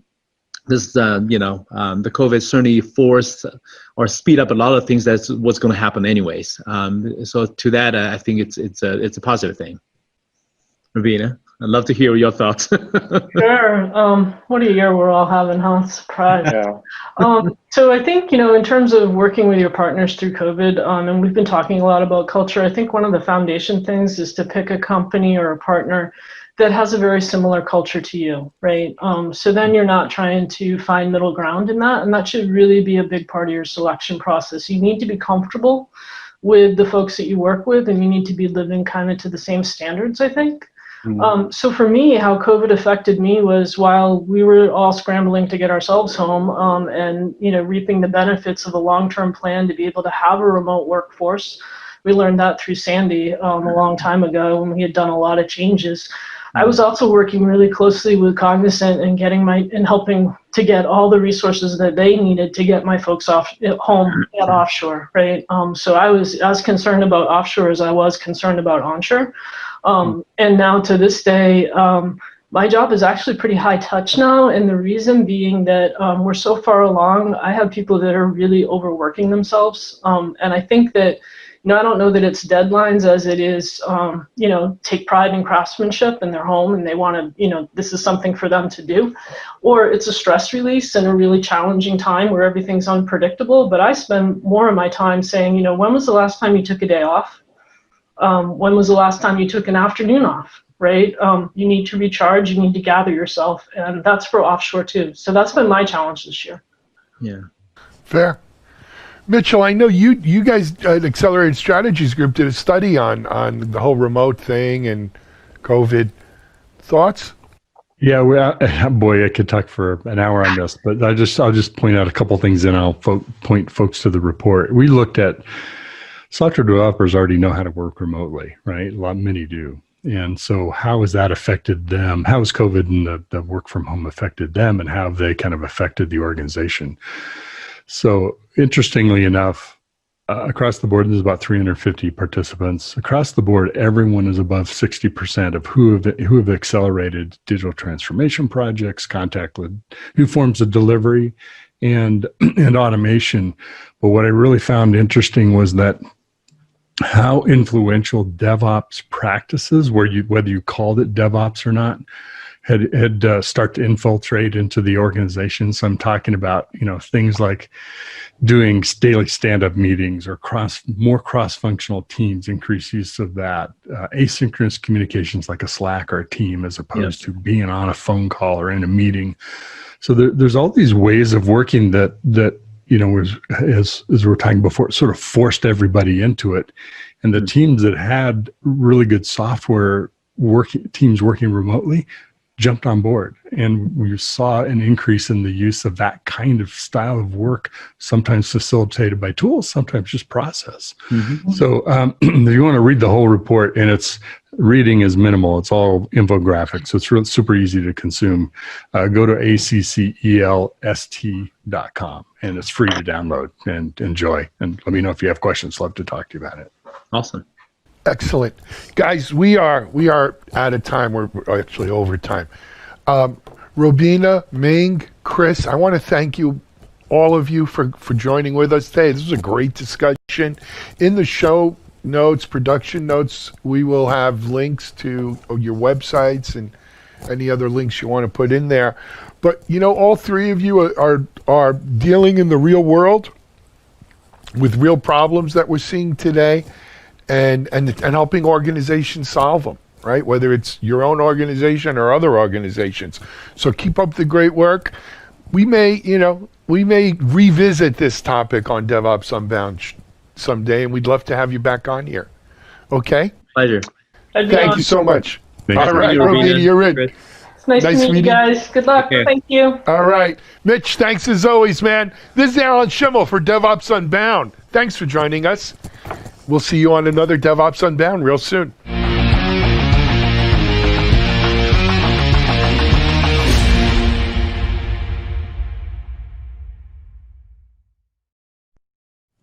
Hey everybody, happy Monday. This is Charlene O'Hanlon, and I'm here with the Monday edition of the news headlines. Over on DevOps.com, we have an article that looks at data storage in the age of DevOps. As we all know, data is the new currency in today's digital environment, and companies have a lot of it. The cloud seemed like a great place to store and manage all of the data, and it is. But the costs of maintaining all that data in the cloud have been an expensive fix. What is needed is a cloud strategy that focuses on the ability to only pay for the space needed at any given time without the worry of additional fees for accessing archived data. This bottomless approach to cloud will enable more innovation via the cloud without the high cost of holding on to all that data. We also have an article that focuses on DevSecOps in the mid-market space. Many organizations have successfully introduced security into their DevOps pipelines and processes, which is good, but it can be especially difficult for the mid-market, which is an AppSec desert. Most AppSec technologies are geared for large enterprises with lots of expertise in-house. Mid-market companies don't have the resources or the experts to manage AppSec effectively. The article explores how organizations in the mid-market can effectively add security to their DevOps pipelines and offers tips on finding the right type of solution to make it happen. In news, we have Harness, which announced its plans to release a module that leverages machine learning algorithms to optimize build and test cycles on the Harness CI Enterprise platform, and a continuous features module to enable DevOps teams to employ feature flagging to simplify the application deployment process. These two new features are significant in different ways.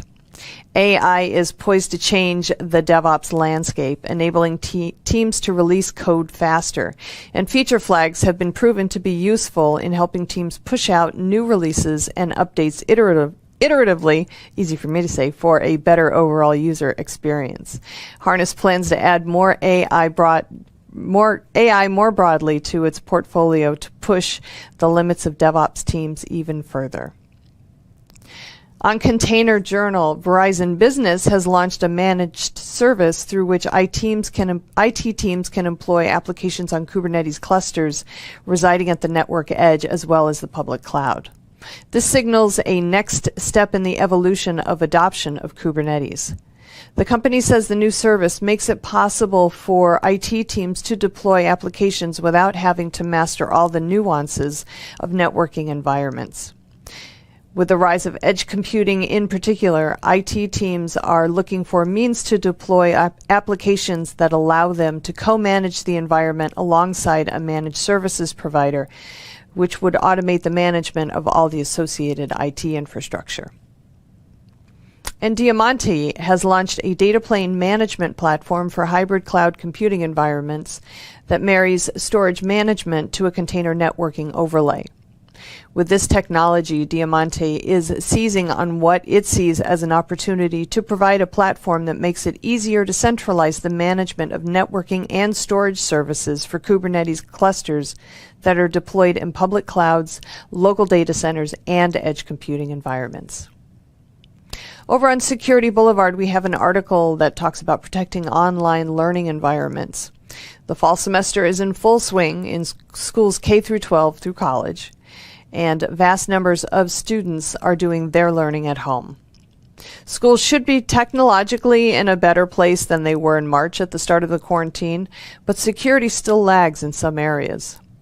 This article takes a look at 5 ways that online learning, the online learning experience can be better protected, and some of them are pretty elementary.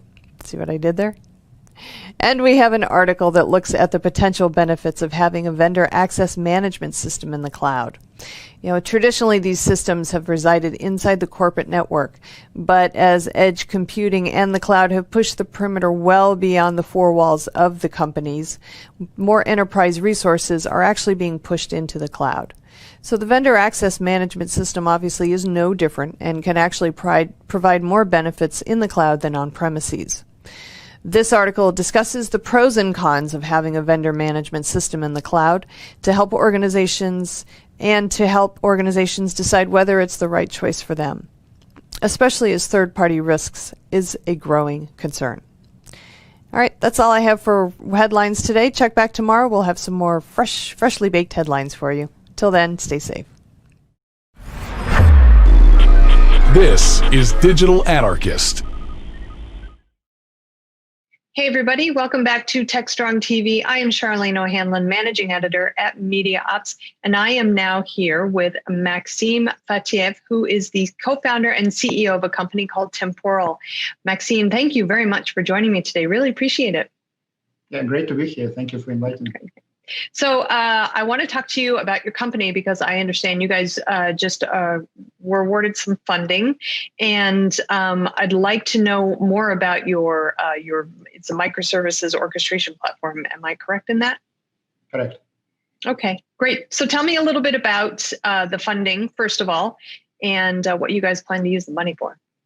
So we actually announced 2 rounds of funding. We started company exactly a year ago in last October. And in November, we received the first round of funding. It was, I think, $6.75 million from Amplify, and it was a round led by Amplify Partners. Mm-hmm. And what happened is due to COVID, we told our partners when the whole thing started that we are going to slow down hiring. And because we had enough money to go for a few years, but we were told that economy can get really bad. And we practically told that we are going to slow down hiring, and the response was that it's not the right thing to do, that we have a great product and we have great customers, and at this time we need to lean in. And we practically just started receiving term sheets. And we ended up with a round, which we ended up going with Sequoia as our partner. And but that wasn't expected really, because we were a 7 company at that point only, and so far we raised $25 million. But we took this money because we thought that it would really help us to build a great company. Excellent, excellent. So tell me about your technology. What are you guys building, and what are the pain points that you guys are addressing with it? So I and my co-founder Samar, we have long history of working with distributed systems. I spent 8.5 years at Amazon. I worked at Google, Microsoft. He worked at Microsoft, and then we worked at Uber. And I was tech lead for SQL Workflow Service, which is AWS service. So I have kind of long history of building distributed systems. And we interacted with a lot of teams, with a lot of products, with a lot of applications. And we found that, like especially Amazon was one of the first move into the microservice world, even like in the beginning of 2000s. And we quickly learned that the existing ways to orchestrate microservices and build systems out there are not really developer friendly. The problem is that microservices work okay if you have short-lived requests and you don't care about results, like if they are lost. If you press a button and then you get error back, it's okay, or because you call and it's short-lived. But if you do something which actually requires resiliency and requires completion, for example, money transaction or fulfilling an order, or practically everything which you cannot lose if your computer goes down, there is no good way to build these applications even now. And this is exactly the problem we are trying to solve. We want to simplify the model of building these distributed applications for resilient distributed applications. All right. And go ahead. Yeah, I can just give some history. We we joined Uber 5 years ago, me and my co-founder Samar. And at Uber was going through very high growth phase back then. It was growing, I don't know how many percent, like a few times per year, probably. And it switched to microservice architecture from its monolith.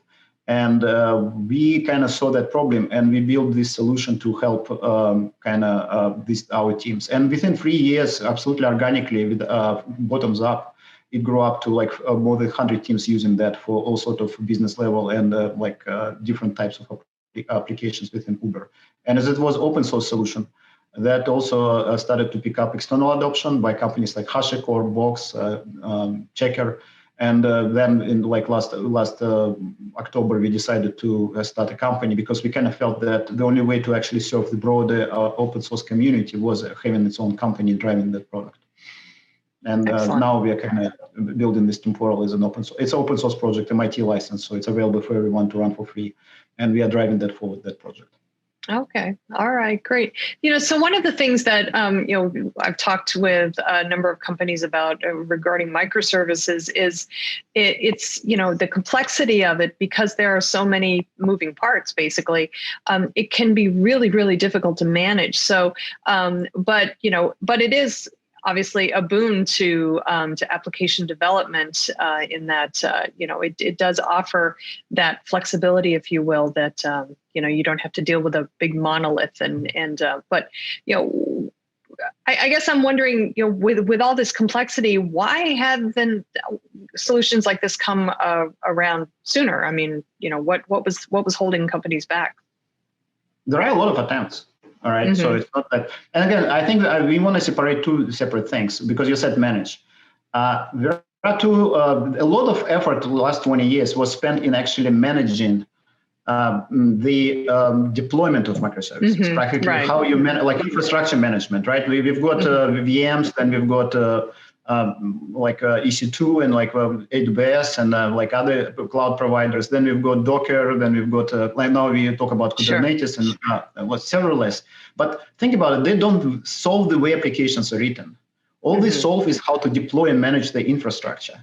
And the application developers actually got their life got worse, because monolith is actually easy to program. Monolith gives you a lot of ability, especially if you use a single database. You get a lot of benefits from that.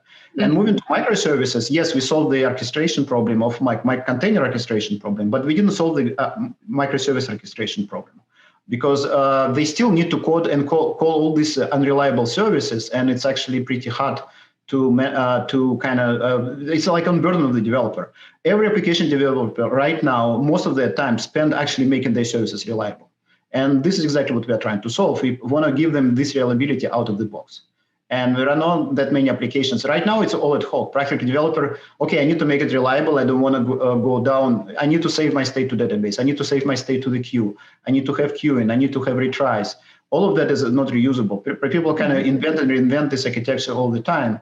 And they're practically giving a high-level abstraction model when they can practically just write the application, and we take care of all the kind of infrastructure-type failures, and we reconstruct the state of the application on the fly. Like, I think one comparison I give for non-technical users is that imagine the world before when we had Microsoft Word, and you would type in, and then it crashes, and you didn't press the save button, you lost your state. And all developers right now, what they're doing is most of their code is practically open the document, type one word in it, and close the document. Then you need to type another word. You would open the document, type one word, close the document. And they're in this cycle all the time because code is scared to lose the state all the time. So it has to kind of press this save button all the time. And then we move to Google Docs. And Google Docs was revolutionary because there is no even save button there. You just type the document in, and it's there. And then your computer crashes. You don't care, it's there. And then you lose the hard drive. Nobody cares, it's there. And we do exactly the same with the code. Your code shouldn't even think about losing state because we make it virtual. Kind of the way it is that if your infrastructure crashes, the code is still in exactly the same state, including local variables, threads, everything. It just we reconstruct the code in exactly the same state. And it simplifies the life of programmers big time. That is really, really fascinating. I hadn't even actually thought about it that way. So yeah, the fact that you guys are making this available to the open source community, what made you guys kind of go that route rather than going proprietary? I think because in my opinion, any developer platform which targets developers cannot be successful these days if it's proprietary, just by definition, because we are changing the way people think about software. We change about the way people design their applications. And these days, anything which touches developers on such a deep level cannot be just closed source. There is no way around that. So it's just, I think, very practical reasons for that. And we believe that this is very widely applicable to practically almost every developer out there. That's why we think it should be open source, should be in every possible language. Because we can use just programming. We don't introduce any level of abstraction. You just write your code in your preferred language. Now we support Go and Java. In the future, we are going to support SDKs in Python, Node.js, whatever, like TypeScript, and whatever languages people prefer. I think there is Ruby client contributed by our friends at Coinbase, and we will have other languages. But the idea is that it should be open source. And in general, I think open source, these days, if you're building any infrastructure level middleware, kind of like we are doing, it should be open source to be successful. I think the world has changed. Building these new infrastructure components not being open source, it's not possible these days. Yeah, there are so many ways that open source is being used in software development these days. I mean, you're absolutely right. It just makes total sense. Beyond just having a larger audience to consume it. It's I think it helps the community as a whole. So, what are you guys thinking about for future iterations of this technology? Oh, there are a lot of plans, but right now we're kind of focusing on shorter term. So one thing is that the way it's done, that there is backend service which keeps all the state transitions, state machine, queuing. It does all the hard distributed system stuff, and so we hide all this complexity, but it should exist somewhere. And that service right now, as it's open source, you have to run yourself. Practically every company needs to give developers SDKs to build their applications, but then they also need to run this backend component. And what we are doing right now, we are going to provide hosted solution, which in the cloud, that means that developers don't need to run it themselves, or even like big companies. The idea would be that they use our SDKs, develop that, then use our hosted solution. So it will eliminate a lot of friction in the adoption. That is kind of our main idea in terms of how we're going to make money as a company. And then at the same time, we obviously want to grow the kind of feature set of the open source solution itself. And again, as I mentioned, one thing is obviously adding more programming languages support. Mm-hmm. We want to be supported in every major language. Actually, I forgot to mention PHP. We actually have our friends from Belarus working right now on the PHP SDK. And then we also have a lot of ideas about different type of features. And most obvious ones is security. Right now, our solution is not doesn't contain a lot of features around security out of the box. You have to write some code. We want to make sure that we're fully integrated with like all the security features. Also, we run on top of existing databases. We don't use our own persistence. So right now we support MySQL and Cassandra out of the box. And the idea is to add, we actually are finishing up Postgres integration, but we want to add more databases. Practically, we want to say, bring your own database, because we know that enterprises hate bringing new databases, new storage engines into the mix. So we can practically tell, okay, if you're using whatever database you're using, SQL Server, Oracle, whatever, we would be able to run on top of that in the future. Excellent, excellent. Well, Maxon, thank you very much for walking me through the technology. Congratulations on your latest round of funding, and the technology sounds amazing. So thank you so much for walking me through it. I really appreciate your time today. Thank you. I really appreciate it. Great. All right, everybody, please stick around. We've got lots more TechStrong TV coming up, so stay tuned.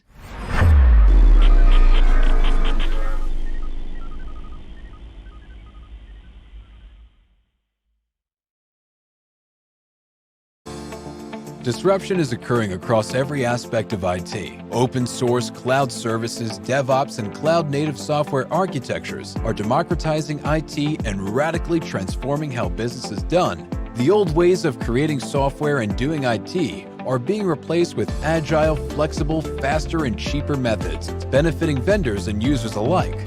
Accelerated Strategies Group is out to democratize access of industry expertise and knowledge.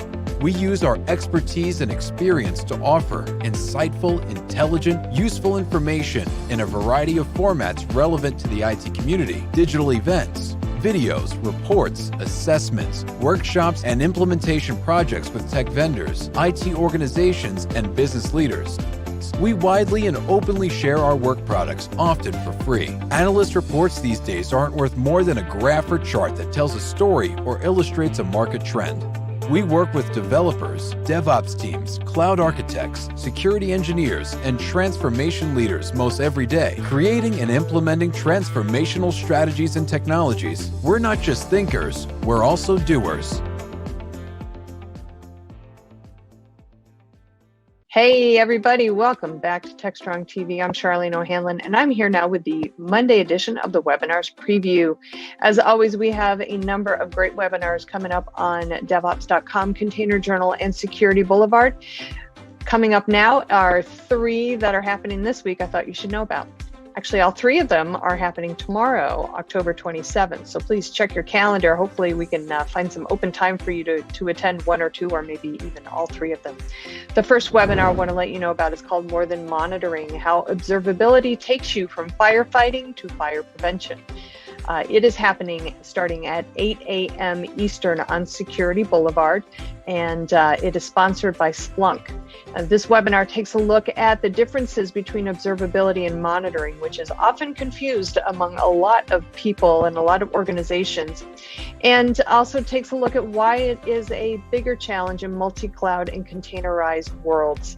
The webinar also will discuss how observability results in less firefighting and more fire prevention, and how new platforms can help gain observability for on-premises and in the cloud, for containers, microservices, and even SAP or mainframe environments.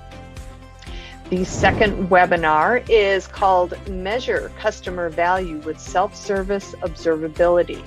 This one is happening, as I said, Tuesday, October 27th. This one is at 1 p.m. Eastern on DevOps.com, and it is sponsored by MoveSoft. In this panel discussion, it's actually a fireside chat discussion I'm moderating between Adam Frank, who is the VP of Product and Design at MoveSoft, and Helen Beal, who is Chief Ambassador with DevOps Institute. We're going to be talking about how self-service observability can help organizations focus their time on delivering value that customers want and spend less time trying to deal with issues that come up here and there. So going to be a great discussion. I'm really excited for that webinar, so hopefully you can join me for that one. The last webinar on today's lineup is called Deploying, Monitoring, and Securing Applications for Kubernetes. This one is happening at 3 p.m. Eastern on DevOps.com. It's sponsored by Shippa. It's a great topic and a great webinar that focuses on the value that an application management framework can bring to Kubernetes environments in helping to improve the developer experience. You know, developers, as organizations increasingly adopt Kubernetes environments, they're dealing with a whole lot more of the infrastructure-related components to deploy and manage their applications. So that is becoming an increasingly complex environment for them. So this webinar takes a look at how the application management framework can actually help them in their quest to actually be able to sleep at night and get their jobs done without messing up their minds and the rest of their days. So hopefully we can get everybody joining us for that webinar as well. It's going to be a good one. As I said, it's happening at 3 p.m. Eastern on Tuesday on DevOps.com. All right, that's it for the Monday edition of the webinars preview. Please check back tomorrow. I'll have a fresh batch of webinars for you. And until then, stay safe, and I'll see you then. All right, welcome back, everybody. Coming up next, we have Mitch Ashley's regular Analyst Corner segment. And then after that, he's got a great conversation with Narinder Maken, who is the CEO of HealthPer. So let's give that a look.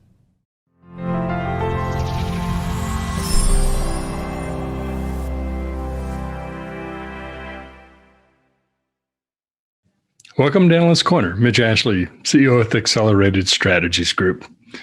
It's been really interesting to see the progression of activities, kind of the flow.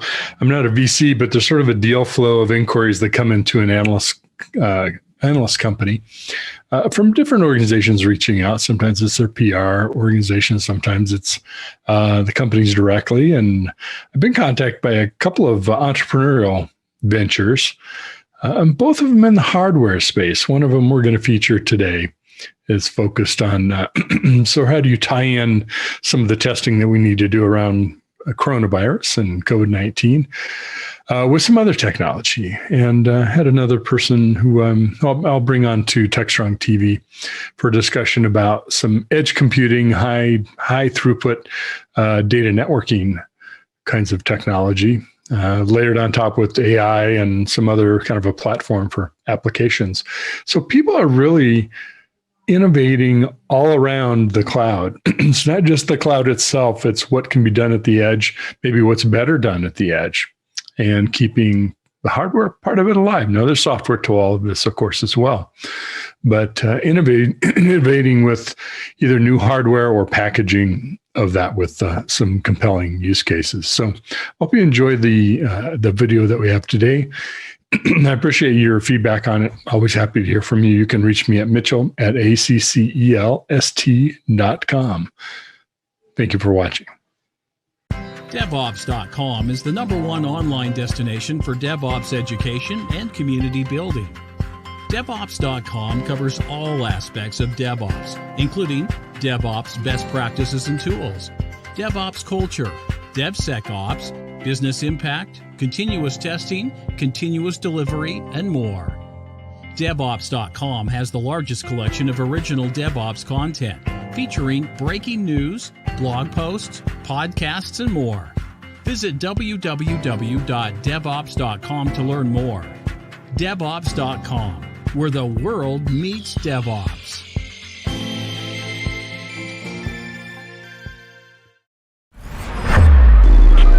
This is Digital Anarchist. I'm pleased to be joined by Narinder Maken, who is CEO with HealthPer. Welcome, Narinder. It's good to be talking with you today. Thank you, Mitch.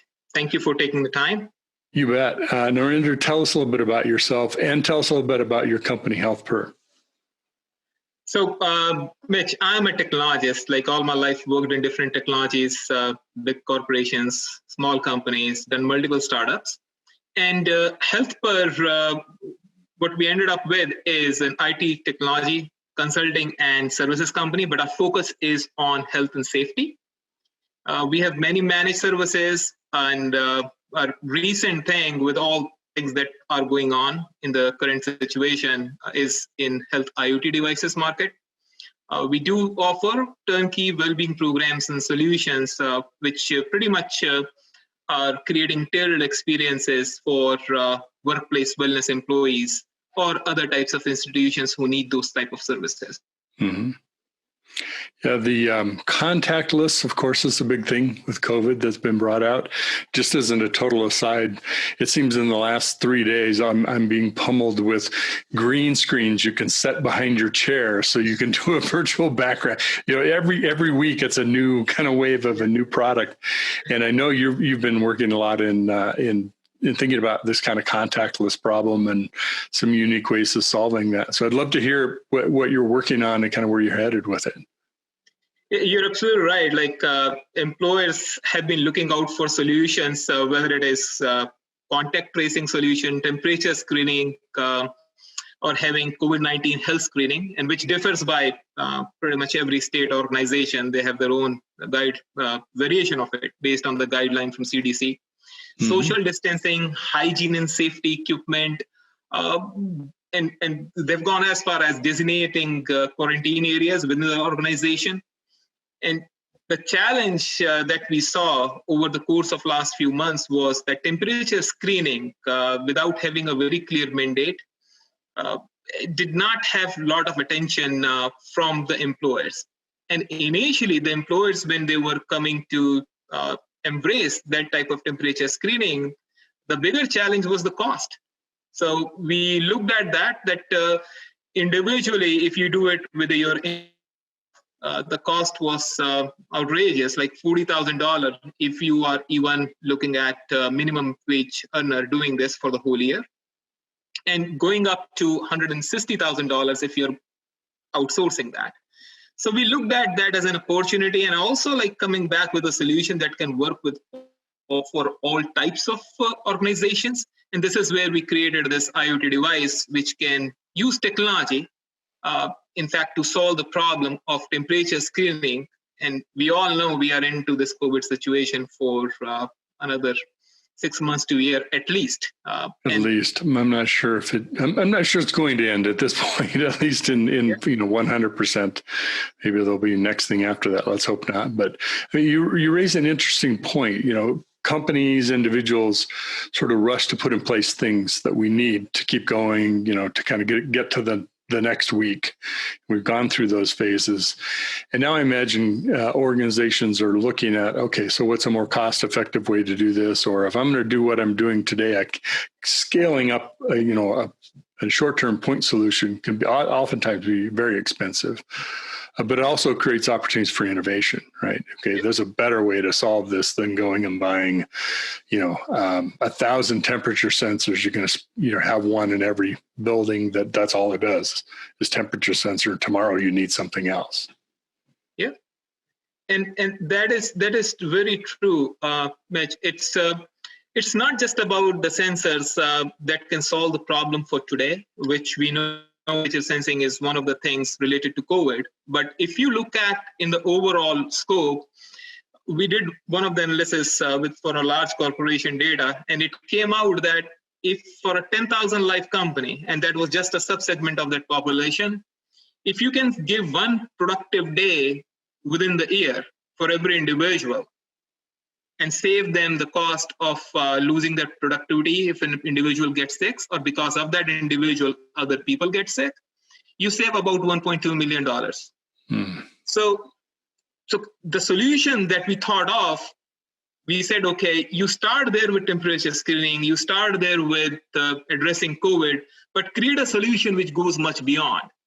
So we have built protocols for identity verification. We looked at other types of things that are done conventional ways very differently. And we integrated all that into a simple experience where this device that we have built can take on additional things like you replace the card reader function that we have currently to access the facilities, can give you a broader management of these IoT devices through an interface.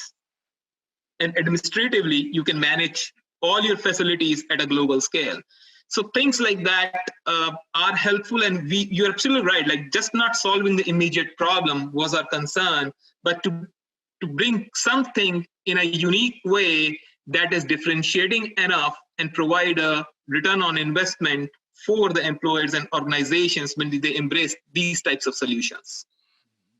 You know, I think to your point earlier, even post-COVID, I think we'll find that there's been a real improvement in productivity just from people. Instead of coming into work because you feel like you have to, or you don't want to let people down or whatever, it's not appropriate to come to work. Stay at home if you're not feeling well. And this is another way. So it seems like there's even a post-COVID productivity benefit to are people healthy when they come to work, or is this an opportunity to stay home? That's absolutely right. And we looked at even in the COVID scenario and post-COVID scenario that you can create different types of screenings. So we allow for that customization. And that was one of the things which was essential. In fact, in this situation, since the questionnaire that CDC defined initially was being changed depending on the guidelines from every state, or in fact, the organizations. Every week seemed like. Every week, right? So you need to do that at a rapid pace. You should be able to do that at a very micro segment level. And at the same time, in future, if things are different, and besides COVID, if you run into something else, which is one of the concerns like employers are planning for, what if this happens 3 years later again? Are we back into this situation? How do we address this in a more meaningful way? Now we have a case study, we have our learnings, and this is where we saw the solution has an opportunity. We said we can create something which is very unique and provides that agility on this pandemic situation. And when we see it next time, we are up and ready to solve it in a much faster turnaround time and in a much better way than it has been addressed so far. Mm-hmm. Yeah, well, you mentioned more than just like temperature screening for an illness like that. You also mentioned access cards, probably. I'm assuming you're talking about identity management, maybe facial recognition or other technologies.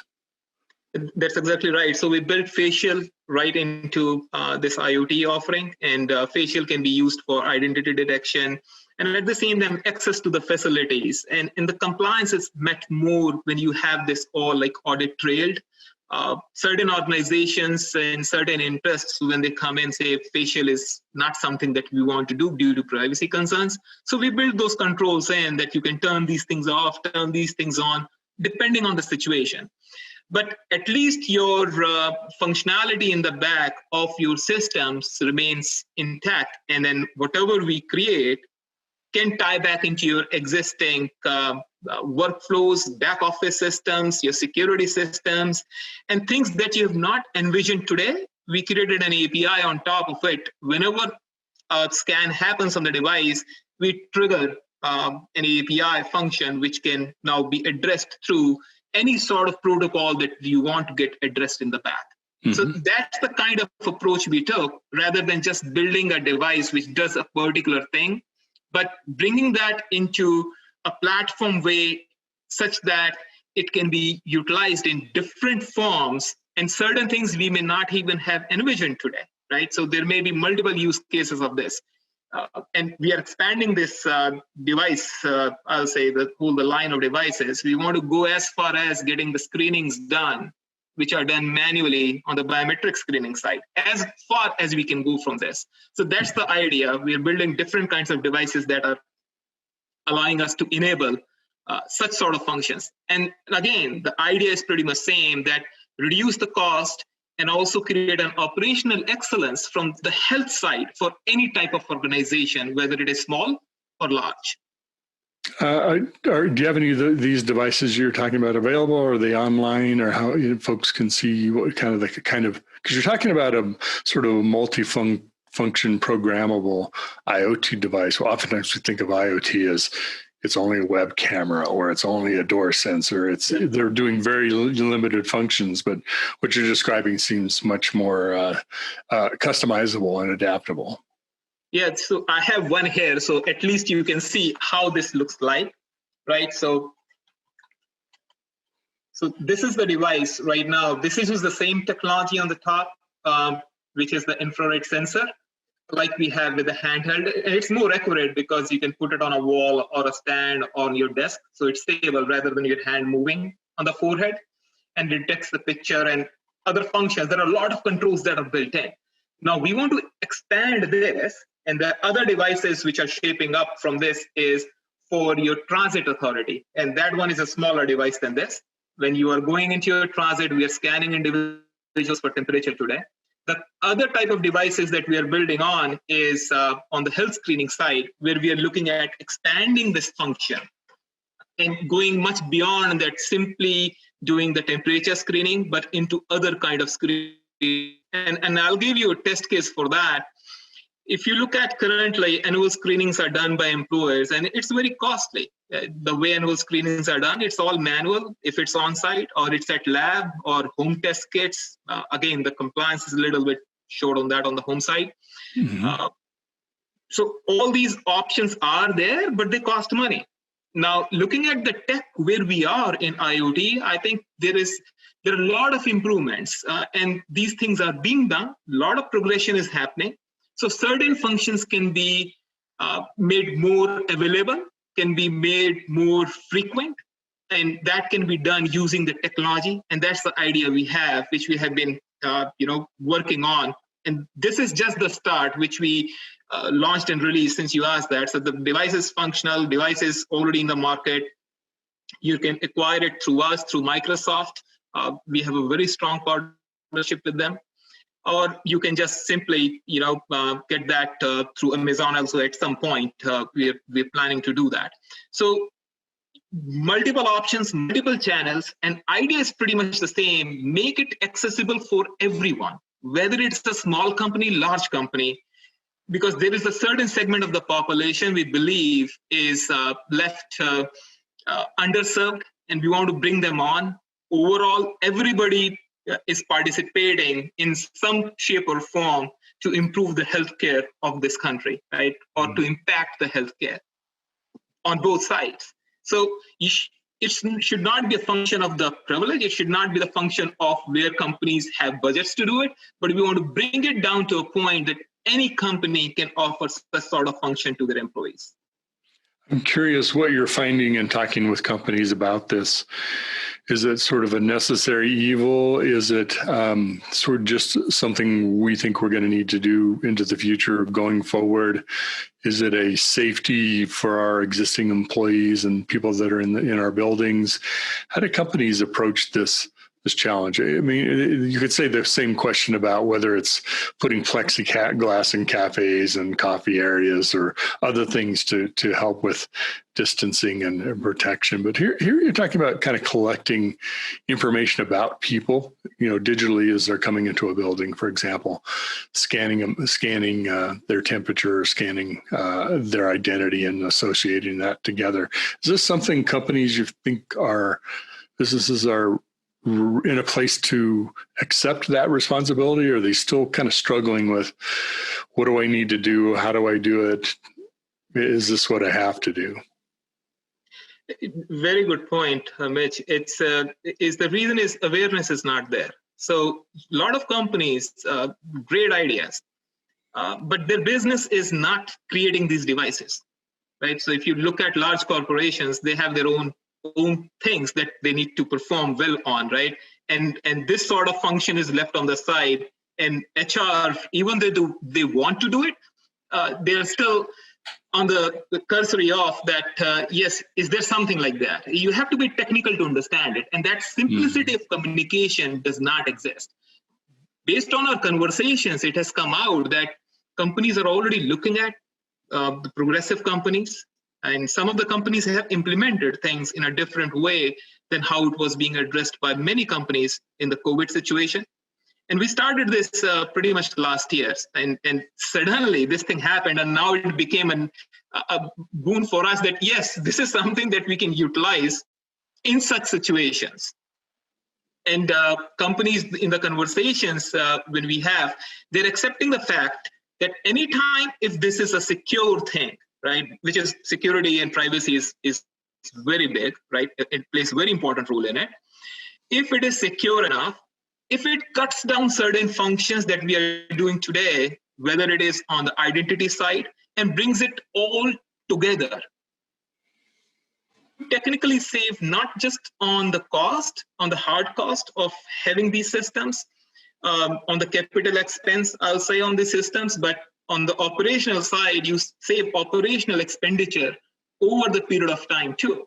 And these are the things I think with COVID, they have been looking at a little bit more because some certain costs have come outright in front of them, which they did not plan for earlier. So acceptance is a bit more, I would say, at this time, versus if I was talking about this until last year, because things were in place, everything is working in its own, I'll say, cool way, and not a change is required. But now you're not left with a choice. That's the problem. And then it's more and more people looking at, or companies looking at, yes, more innovation in the tech space. Similarly, with like having a remote employee work, right, which we have seen the boom, right, telehealth, very similar. You invest a lot of money in something that's a throwaway, right, in 6 months. I'm curious, who is the typical organization or function in a company that would look for something like this? Is it HR because they're figuring out policies? Is it the physical security group because they control who comes into the building? Is it the IT organization? Who is it that looks for a better mousetrap of way of solving this problem?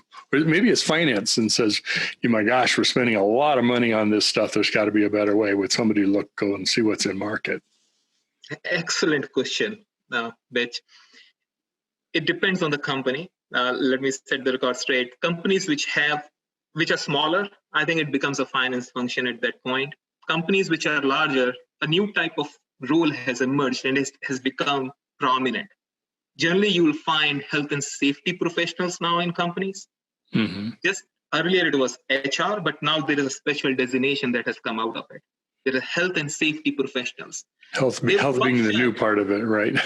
Right. And then at the same time, it's not just one individual who's overseeing all that. There is generally a committee that is formed, and you will end up seeing finance individuals inside that. You will see HR individuals inside that. You will see facility admins inside that.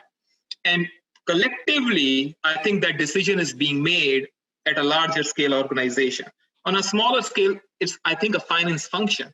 And at the same time, making a decision, you need to keep the doors open. How can we make sure that compliance is met? How can we make sure at the employee level that employees are feeling comfortable coming into the company? And this was one of the companies that we did initial pilots with.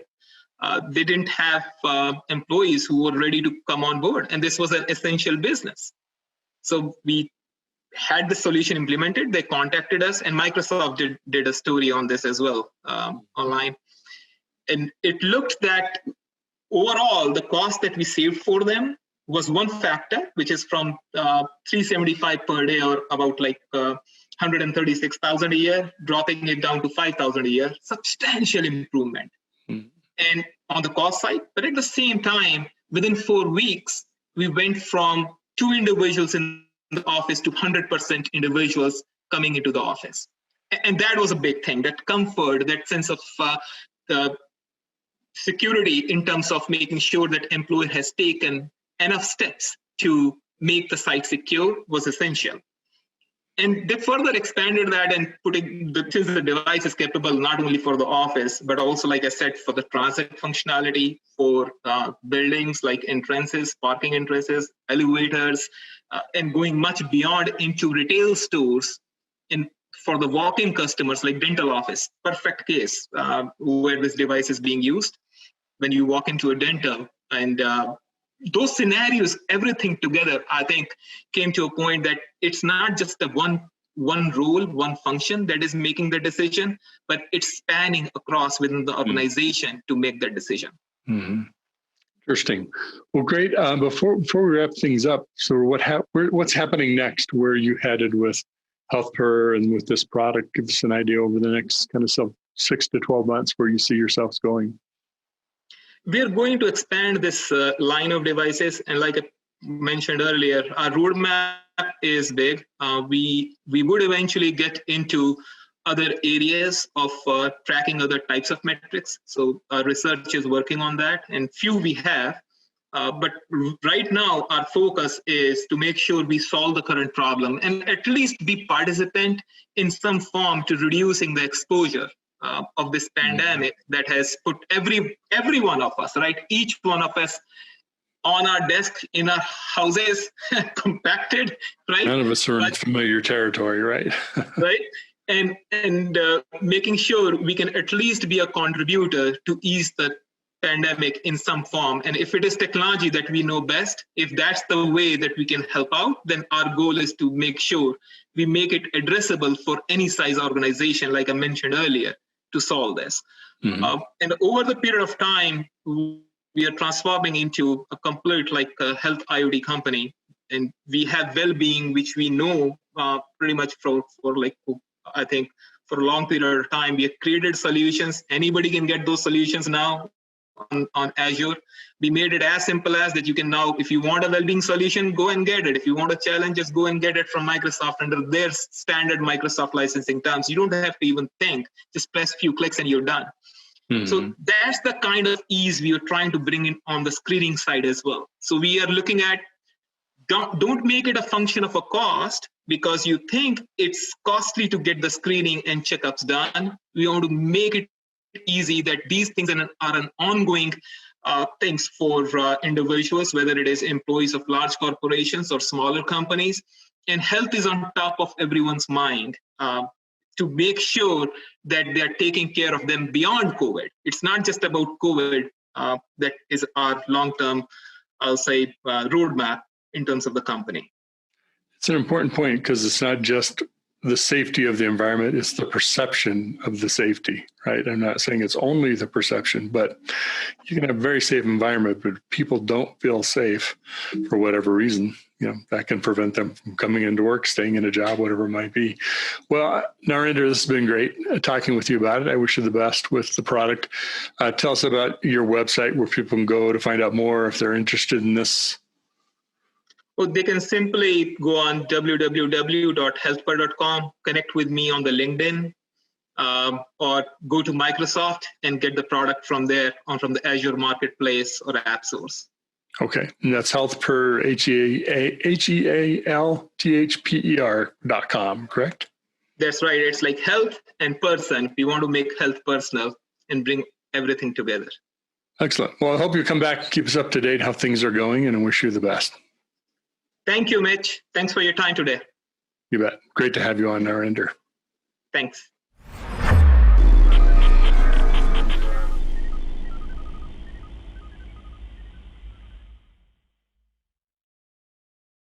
SecurityBoulevard.com is the leading resource for news, analysis, and education on challenges facing the cybersecurity industry. SecurityBoulevard.com covers all aspects of cybersecurity, including data security, DevSecOps, cloud security, application security, network security, security threats, and more. SecurityBoulevard.com has the largest selection of security content, featuring breaking news, blog posts, podcasts, and more. Visit www.securityboulevard.com to learn more. SecurityBoulevard.com, home of Security Bloggers Network. All right, that's a wrap for this edition of TechStrong TV. Alan will be back tomorrow. I'm sure you're all missing him. But I also want to remind the audience real quick before we close things out that we had our annual DevOps Experience Virtual Summit last Thursday. It is now available on demand. If anybody is interested in checking it out, just go to DevOpsExperience.com. Until tomorrow, everybody, please have a great day and please stay safe. Stay strong. Stay tech strong.